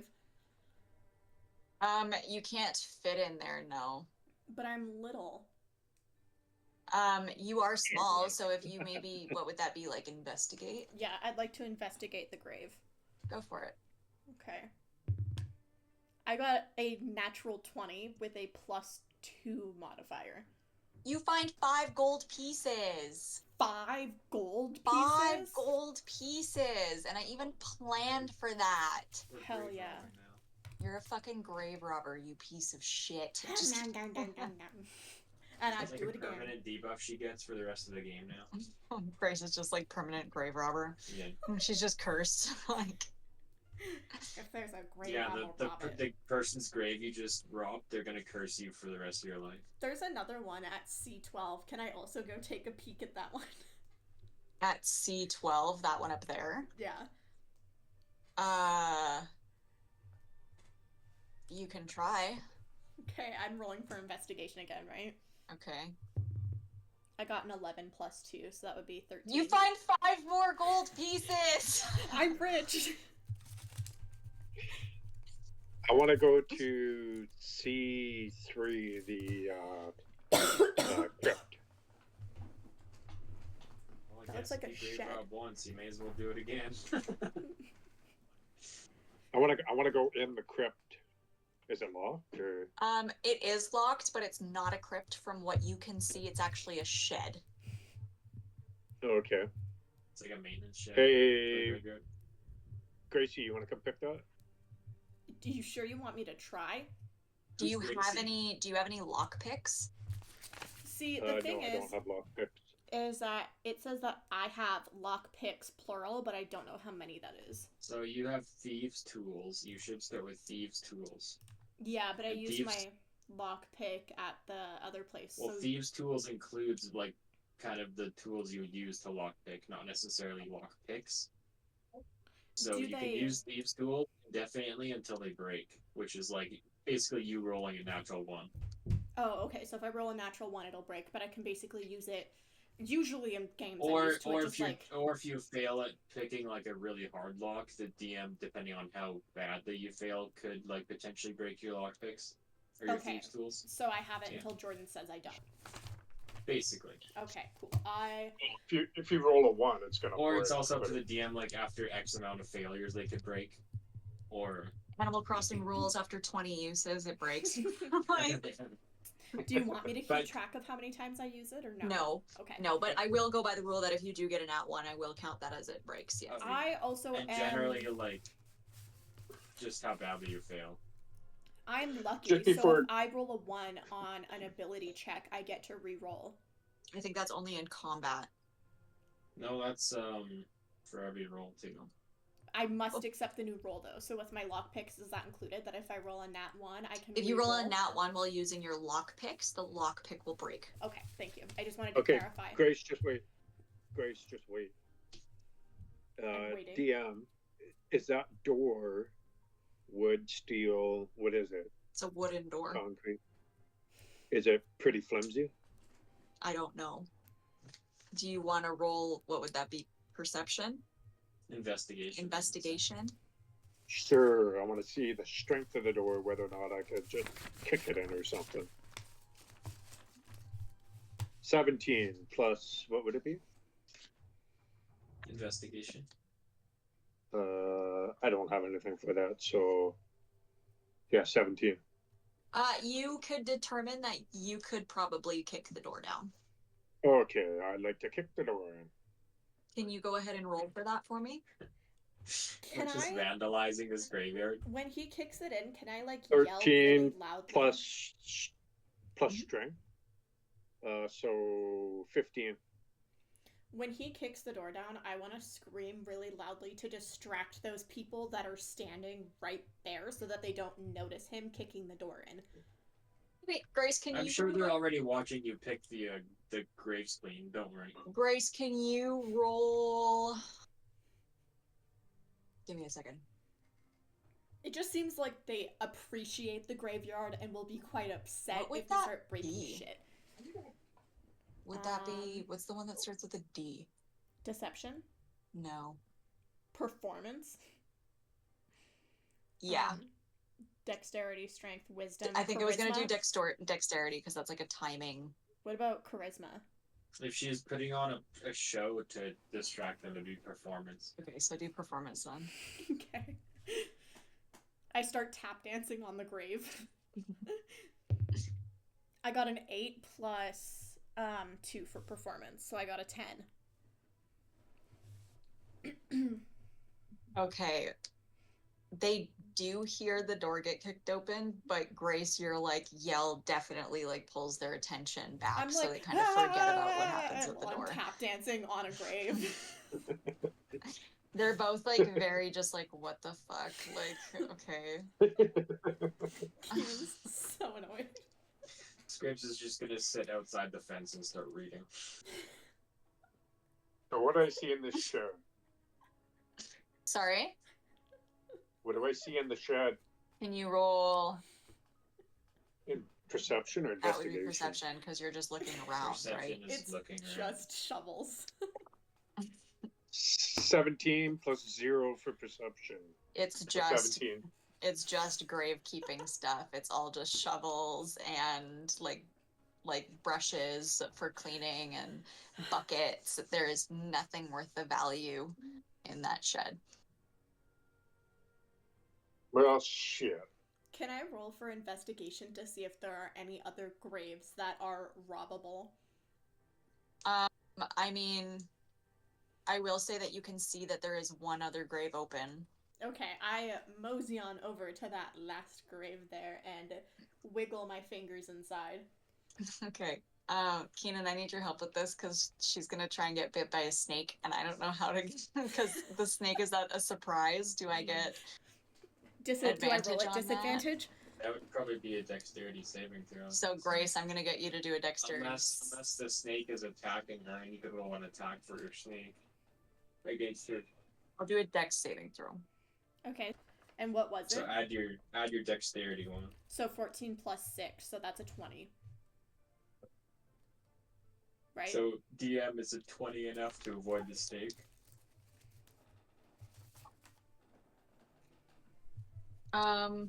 No, you're still gonna get bit, but it like doesn't do anything to you. You're just like, and like shake it off. Can I kill the snake? I mean, it's on the ground now, so you could. I killed the snake. Okay, how do you kill the snake? Is it like on like the ground out of the grave, or is it in the grave still? It's out of the grave. Okay, I'm gonna take... I'm just gonna stomp on it with my foot. Okay, can you roll a 20 for that? Before she kills it, we'll feed her rat to it. No! I got an 18. Okay, you successfully killed the snake. I take the dead snake and I just put it in my bag. I have dead snake in bag.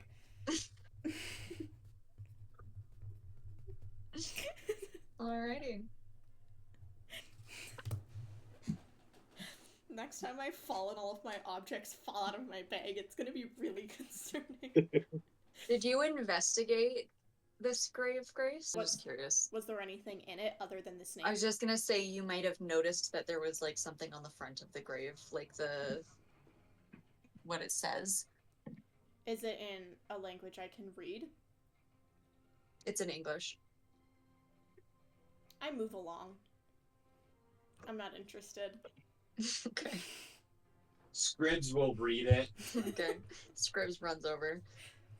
It says... Scribs hearing the snake will run over and be like, "Are you okay?" I'm like, fine.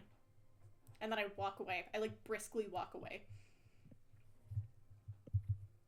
He'll read the grave. Says, remembering Beatrice Redwood, slain by a malevolent spirit. Her soul wanders, seeking peace. Oh, that's great. What was it? Beatrice Redwood? Beatrice Redwood. Before you get all ham writing that down, though, I will say you look around and notice that all of these graves have names on them. Of course. And maybe they're not as important as you might think. But this is the only one that You mentioned... jumped out. Yeah. Is there a skeleton in this grave, or is the skeleton missing? Which one? The one that I stuck my hand in that had the snake in it. Because, like... There's a skeleton in there. There's... Okay. It hasn't been grave robbed. I mean, other than what I did, but, like, still. I collect rib bones from all of the skeletons. Oh, seeing that name, Scribbs is just gonna walk around to all the other names and see if there's any that, like, really jump out, or are they all just kind of, like, general? All of them are general, but they all have them if you want to hear them. There's none that he just, like, recognizes or really, like... Can I... Are there any, like, historical figures or anything like that he would recognize? No. No. Okay. If no names jump out at him, then it doesn't matter. I don't need anything. I want to run and catch up to the people that are leaving. They're not leaving. They're just looking at this other statue. Oh, I'm gonna, like, run up to them really, really fast and be like, hey! She's so aggressive. They're gonna, like, yell. She probably got dropped, kid. I want to ask them why they're here. Fuck off. Fuck off. Me in a graveyard. Why are you here? They're holding hands. And they just told her, fuck off. They're kind of giggly. They're like, we're on a date. What in the emo fucking shit is this? Are you here for any other reason than being on a date? Well, we kind of met in the cemetery, so this is like our place. Tell me the story of how you guys met in the cemetery. Well, the girl is like a half elf, and so she's like super tall and like lanky and has like a black choker necklace. Oh, I'm into this. And she's really like just like dainty and like tall and goth GF.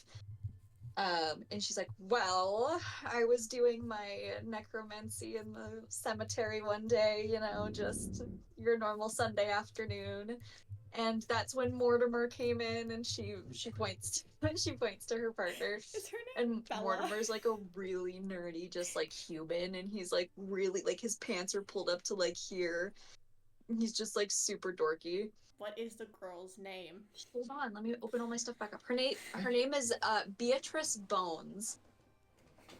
Beatrice, is she perhaps related to the lady on the cemetery? No. Oh. That was completely unrelated. As soon as she said the word necromancy, Scribbs got a chill down his spine, and he started wandering over. A chill down his spine? Why? Because necromancy is the magic of, like, reviving the dead. And? It's like spooky skeletons. Oh. And Scribbs is a good boy. I want to ask her how good she is. How good are you at necromancy? Beatrice is like, well... I'm like, oh my god, girl, show me. She's like, well, if it wasn't already dead, I make it extra dead. So I'm still learning how to... like, she's not very good at it so far. Okay. Good to know. Can I investigate that statue in the center? The big one? Yeah. Yeah, so when you turn around to look at it, Mortimer is actually going to notice you taking an interest in it. And he's going to get all nerdy and be like, that armor belonged to Sir Aldrich, the valiant Night King of Textura, known for his bravery. He was deeply in love with Lady Evelina, but their happiness was cut short when Sir Eldric fell in battle defending the kingdom. And you can see that Beatrice is like starting to swoon a little at Mortimer telling this story. I look at him and I go, I am so sorry. I don't remember asking. And then I walk away. And he's just going to be like, Has Scribbs read of Sir Aldrich before? Sure. Is there anything else he knows about?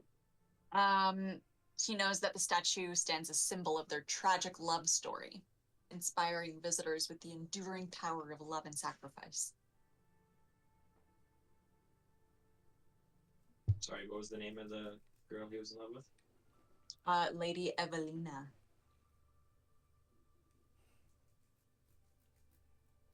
You guys are gonna like tell me lore back to me later, and I'm gonna be like, what? And the girl, Beatrice, she's gonna actually turn and look at this little smaller statue, and she's gonna say, it's actually the smaller statue that everybody in town likes more than the bigger statue, if you're curious. To Mila. Across the room I go, I'm not. And she's gonna go, okay. Scribs will look at it and go, There like, we go. why is that? And she'll look at Scribs and be like, thanks. She says that the town says that there is a spirit that watches over the graveyard, and this statue is to like commemorate her. And so legend has it that if you leave a offering for her during the day, there's a chance that you could see her at night. Is it nighttime now? Neela, I don't care. Now Neela's like, okay, well, actually. Is it, what Keenan said, is it still daytime or is it nighttime now? The sun is like setting, like it is, the sun has breached over the hillside now, like it's like blue skies kind of deal, like the sun is setting. It's getting to be nighttime. Would it still count if we put something down now? What kind of an offering does she like? Anything. You offer food, you can offer objects, you can offer whatever you think is worth offering.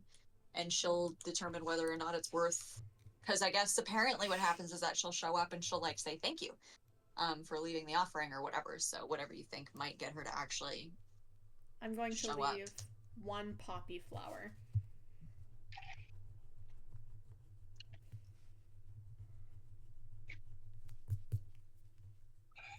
See, this is why I collect trinkets. Grips will magically summon his new magic quill, and on a sheet of parchment, he will just doodle a quick little owl, and he will put that piece of paper underneath Neela's flower. Aw, that's cute. Excuse me. He just did like a little sketch of Hoo-Hoo. Ugh. Don't fucking. Who's cute? I'm gonna yuck your yum, dude. I'm gonna yuck your rat, so. Cool. So the couple kind of, they just keep walking around the.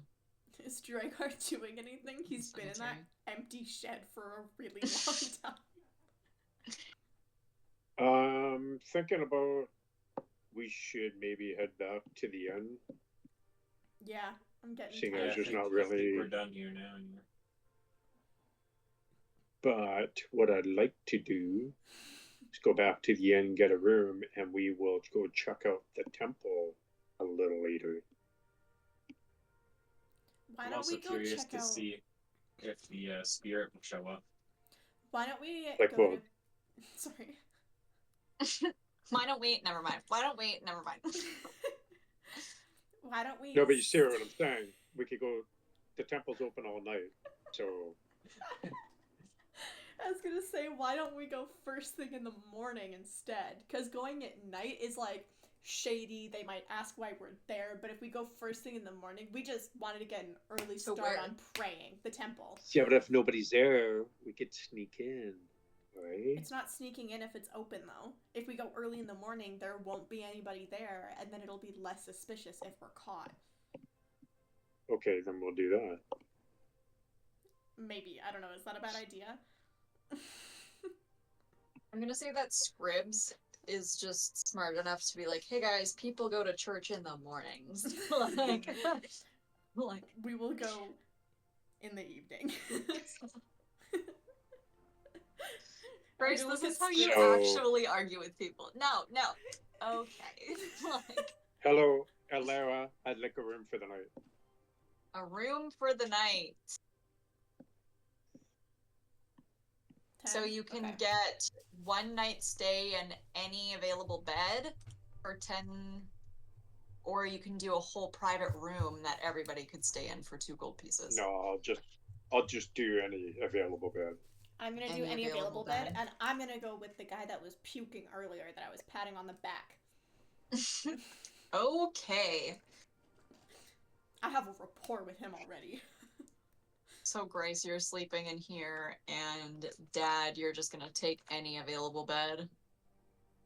But I'm gonna sleep with a dagger in my hand. I will also take any available bed. Oh, look at that. There was enough beds for everyone. Wow. So Imagine bed if is Annie one had gold. gone with. It's almost Would like I the tried odds to of do that that on working out? purpose. Because I'm in the room with the guy that was throwing up, I'm gonna look at him and I'm gonna be like, "Are you feeling better now? How you feeling, buddy?" Roll a 20 for me. It's a different person now. That's a 16. So he's gonna turn around and he's gonna be like, I don't feel like puking anymore. It's like he's like swinging wildly like across the bed, like just. I'm gonna be like, "Alrighty then."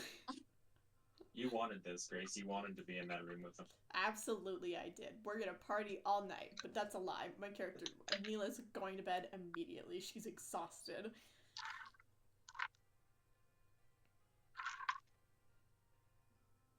Can I, as Scribs, bring Hoo-Hoo to the window? And standing there at the window, I will take control of Hoo-Hoo and put my vision inside of him. And I would like to fly him to the graveyard to see if that spirit ever shows up.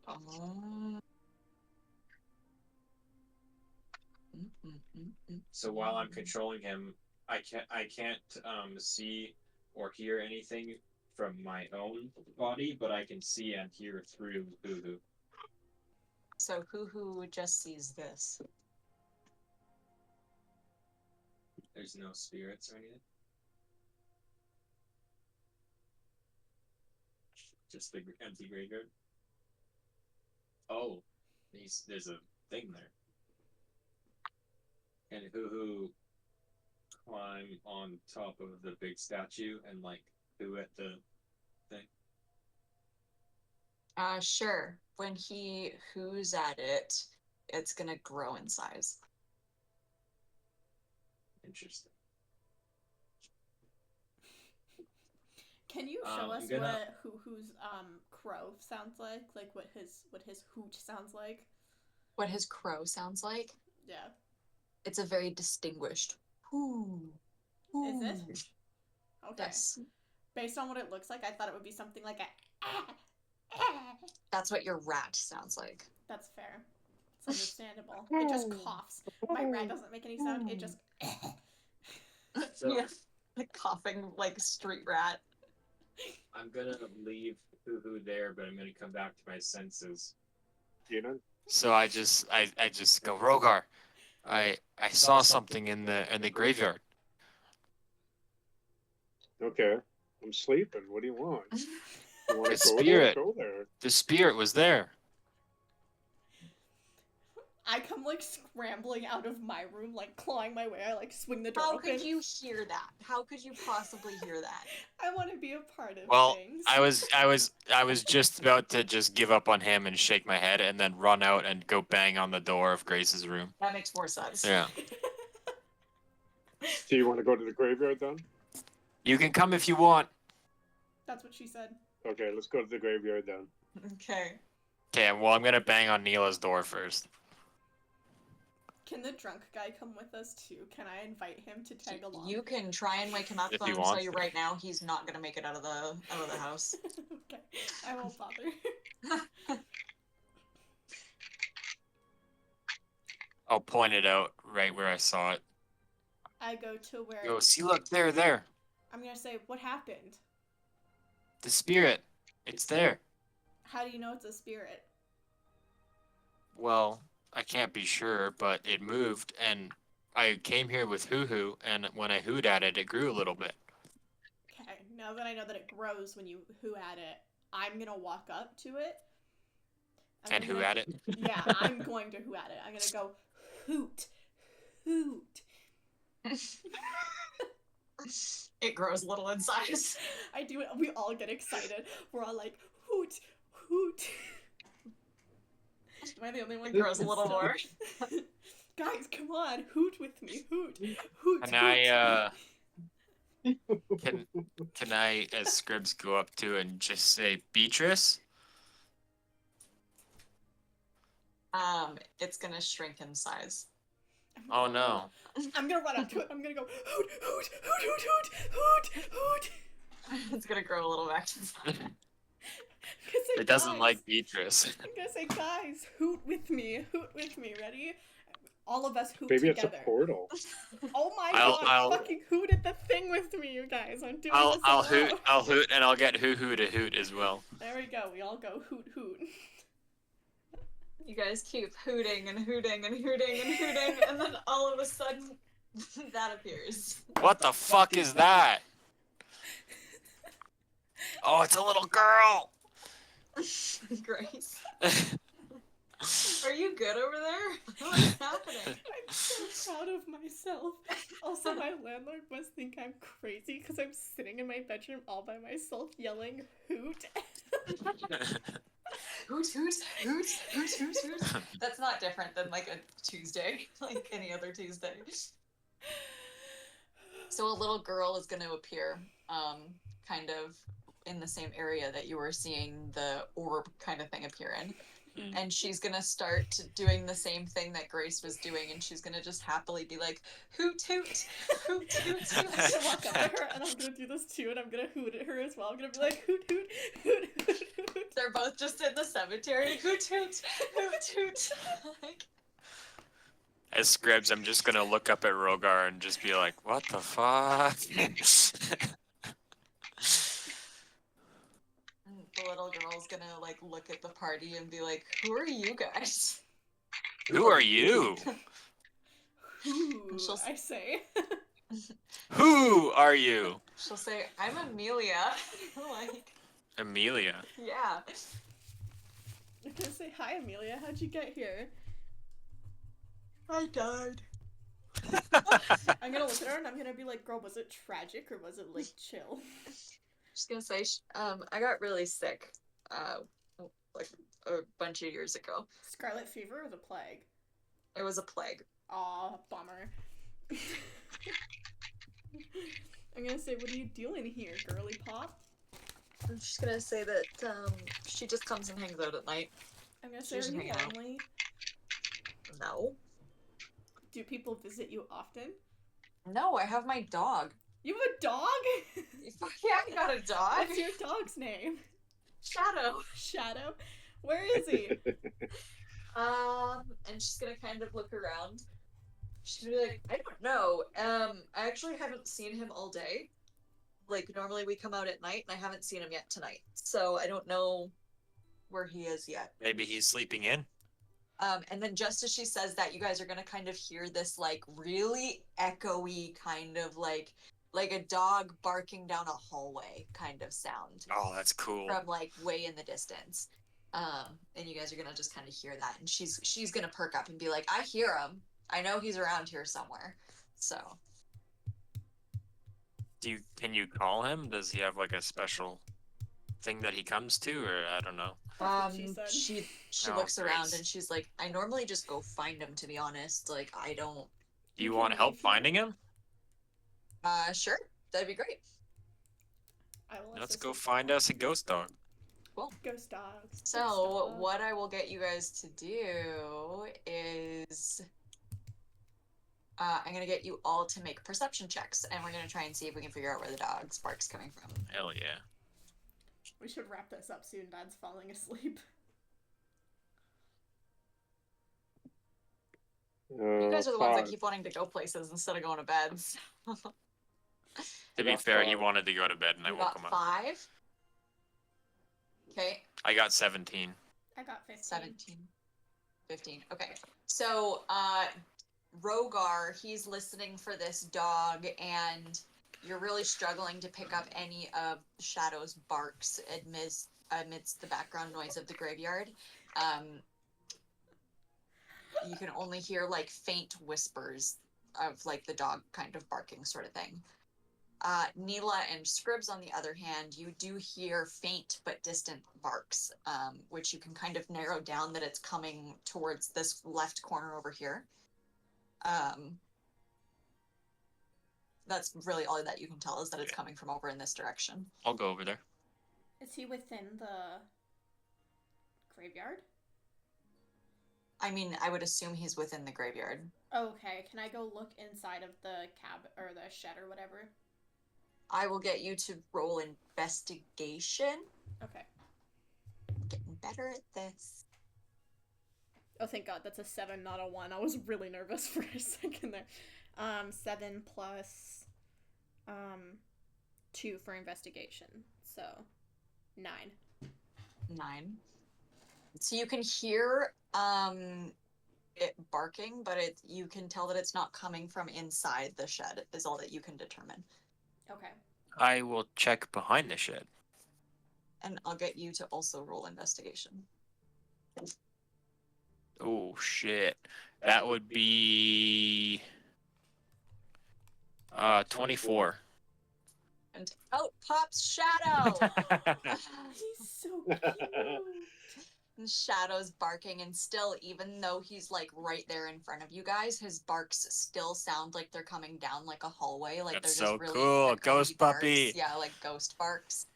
And Amelia's just giggling because she's younger, right? So she's just like, she's got the giggles. Her dog's out here now. Everybody's having a good time. So she's like, thank you so much for finding Shadow for me. That was nice of you. If Scribs will like put his hand down as if to let the dog smell it. Can he interact with the dog, or does his hand just like go through it? It goes through it, but the dog still kind of like smells your hand, and you can kind of, it's like putting your hand in like a freezer where it's like, Yeah. like kind of smoky, you know what I mean? Yeah. So like you can feel that there's something there, but it's like very flowy and misty and stuff. Can I But you can give- tell that the dog like starts wagging its tail all excitedly, like. He'll kind of like air kind of scratch him. Can I give the ghost an item? Like, will they be able to keep it, or will they not be able to hold items? The girl? Yeah. You could give her something. I want to walk up to her and give her my wooden whistle so that she can call Shadow from wherever Shadow is. She is gonna be like, oh my gosh, that's so nice of you. She's so Really excited. cute. She's gonna give you a big ghost hug, but her arms are gonna kind of like go right through you, kind of deal. But she's just so excited. She's jumping with joy, and when she jumps, she like floats for an extra like half second, kind of thing, like ghost wise. So she's very happy. And she's like, thank you so much. And then I'm going to say, is there anything you can tell us? Anything interesting we might want to know? She like thinks really hard, and she like looks down at like all of the graveyards in the cemetery, and she's like, I'm like, is there anything no. you can tell me about the people who were buried here? No. Are you the guardian spirit on this statue? The small one? And she like kind of kicks her toes a little in the dirt, and she's like, maybe.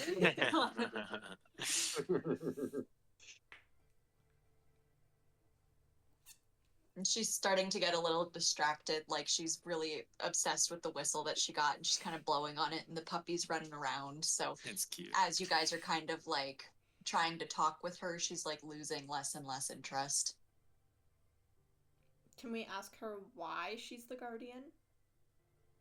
She said, you can ask her. She just says that she doesn't remember. She says she's been at this graveyard for so long, she just doesn't really remember why she's here. Has there been anyone suspicious hanging around the cemetery lately? Somebody that maybe was trying to mess with it and you had to scare them away?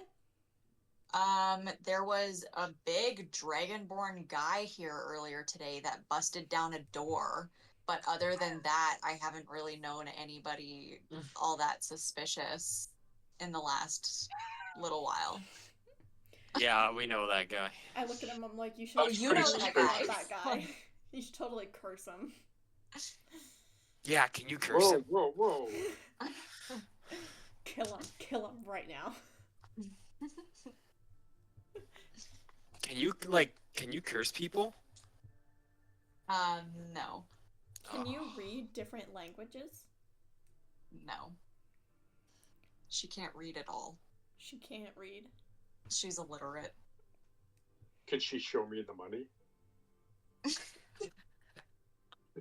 Show me the money. Show me the gold.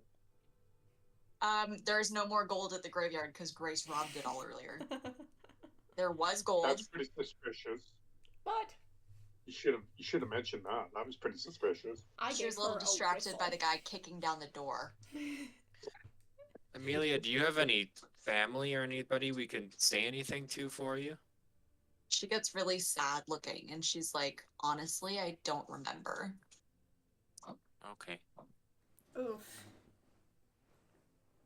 Is there? She kind of Would she holds be her willing- ghost dog a little bit closer to her. Can she leave the graveyard, or is she always there? She's tied to the graveyard. No. I'm gonna ask her why she shrunk away from us when we mentioned Beatrix or whatever the name is. Because she wasn't Beatrice. Oh, okay. Is there anything else we can ask her before we torment her too much? Can I roll for investigation? I was just gonna ask, do you enjoy being here, or would you rather be somewhere else? She thinks really long and hard about that, and she's kind of like, sometimes I wonder, like, where else I could go aside from the graveyard, but like, I don't want to be here anymore, is kind of what she's hinting at. Do you know if there's anything that we can do to help set you free? She kind of shakes her head. She's just a kid, right? Like, she's like... I'm gonna ask her if there's a specific item in the graveyard that she's attached to. She's gonna say, like, no, but she is gonna come over to, the front of the shed, and there's, like, these little, like, urn things, and she's gonna say that there was one urn that she likes there that's really pretty, and she likes that urn, but other than that, there's nothing at the graveyard that she really cares about. Does the urn have a name on it?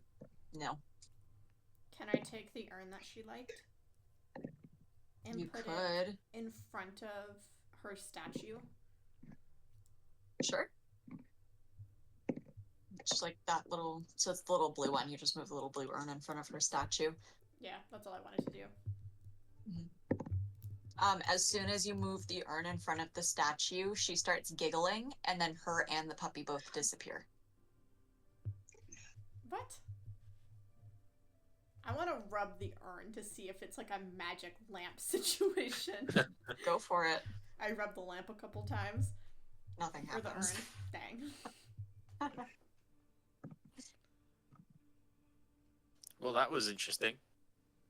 I'm wondering if I should take the urn with us to see if she'll come along with us. Do it. I'll take the urn with me. I'll put it in my inventory. As soon as you pick up the urn and move it away from her statue, she reappears with the puppy. And her giggling stops, and she's like, what was that? Yeah, I'm why are you so trying to take her confused. favorite urn? Why are you taking the urn? I don't know. I don't know what's going on. I want to get you away from here, girl boss. You deserve more. You deserve better. She Until we could sneak into places for us. Until we can figure out how to untether her from this place, I don't think we can move anything. She might get upset. She could Fine. sneak into the temple. I don't think she can. That's what Neela's for. Recounting her failing to sneak in I know, I the was gonna church. say, I don't think I should sneak anywhere anymore. I'll put the urn back where it was in front of her statue. She disappears again with the dog as soon as the urn is placed in front of her statue. I don't fucking understand what's going on. I hate it here.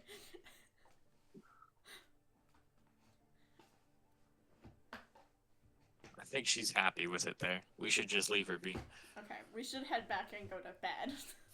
Yes, we should get some sleep. I still wonder if all of this is a dream.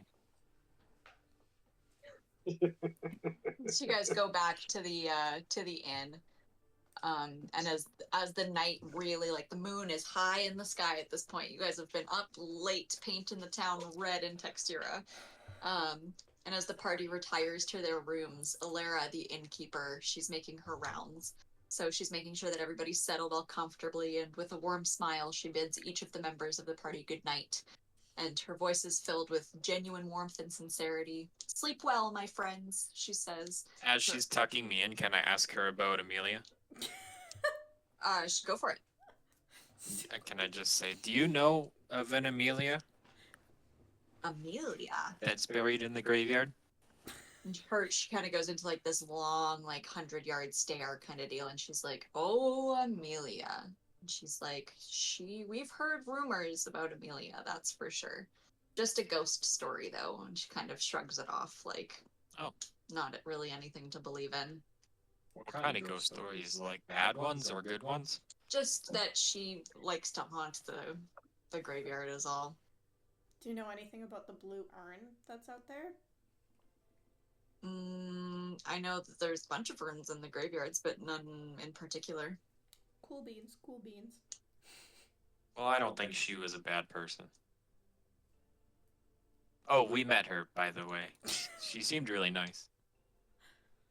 Alara's like, "Sure you did, like, okay." And with that, she, like, basically gives you guys a kiss on the forehead while tucking you guys into your beds all nice. And she says, "May the morning bring you renewed vigor and adventure." And with that, Scribbs' cheeks go rosy when she gives him the kiss. I would just like to mention that we totally didn't go to the fucking temple again in the evening. Do we still want to go to the temple, or do we want to call it for the night? I'm gonna call it right there. You guys have been tucked into bed. Alara gave you guys a kiss on the foreheads. That's it, okay? I'm calling it. Well, so, we'll have to sneak in when it's busy in the morning. Yeah. Maybe they have a back entrance. Maybe they have a cellar entrance. Maybe. Maybe we can go through the back door. Wink, wink, nudge, nudge. Ew.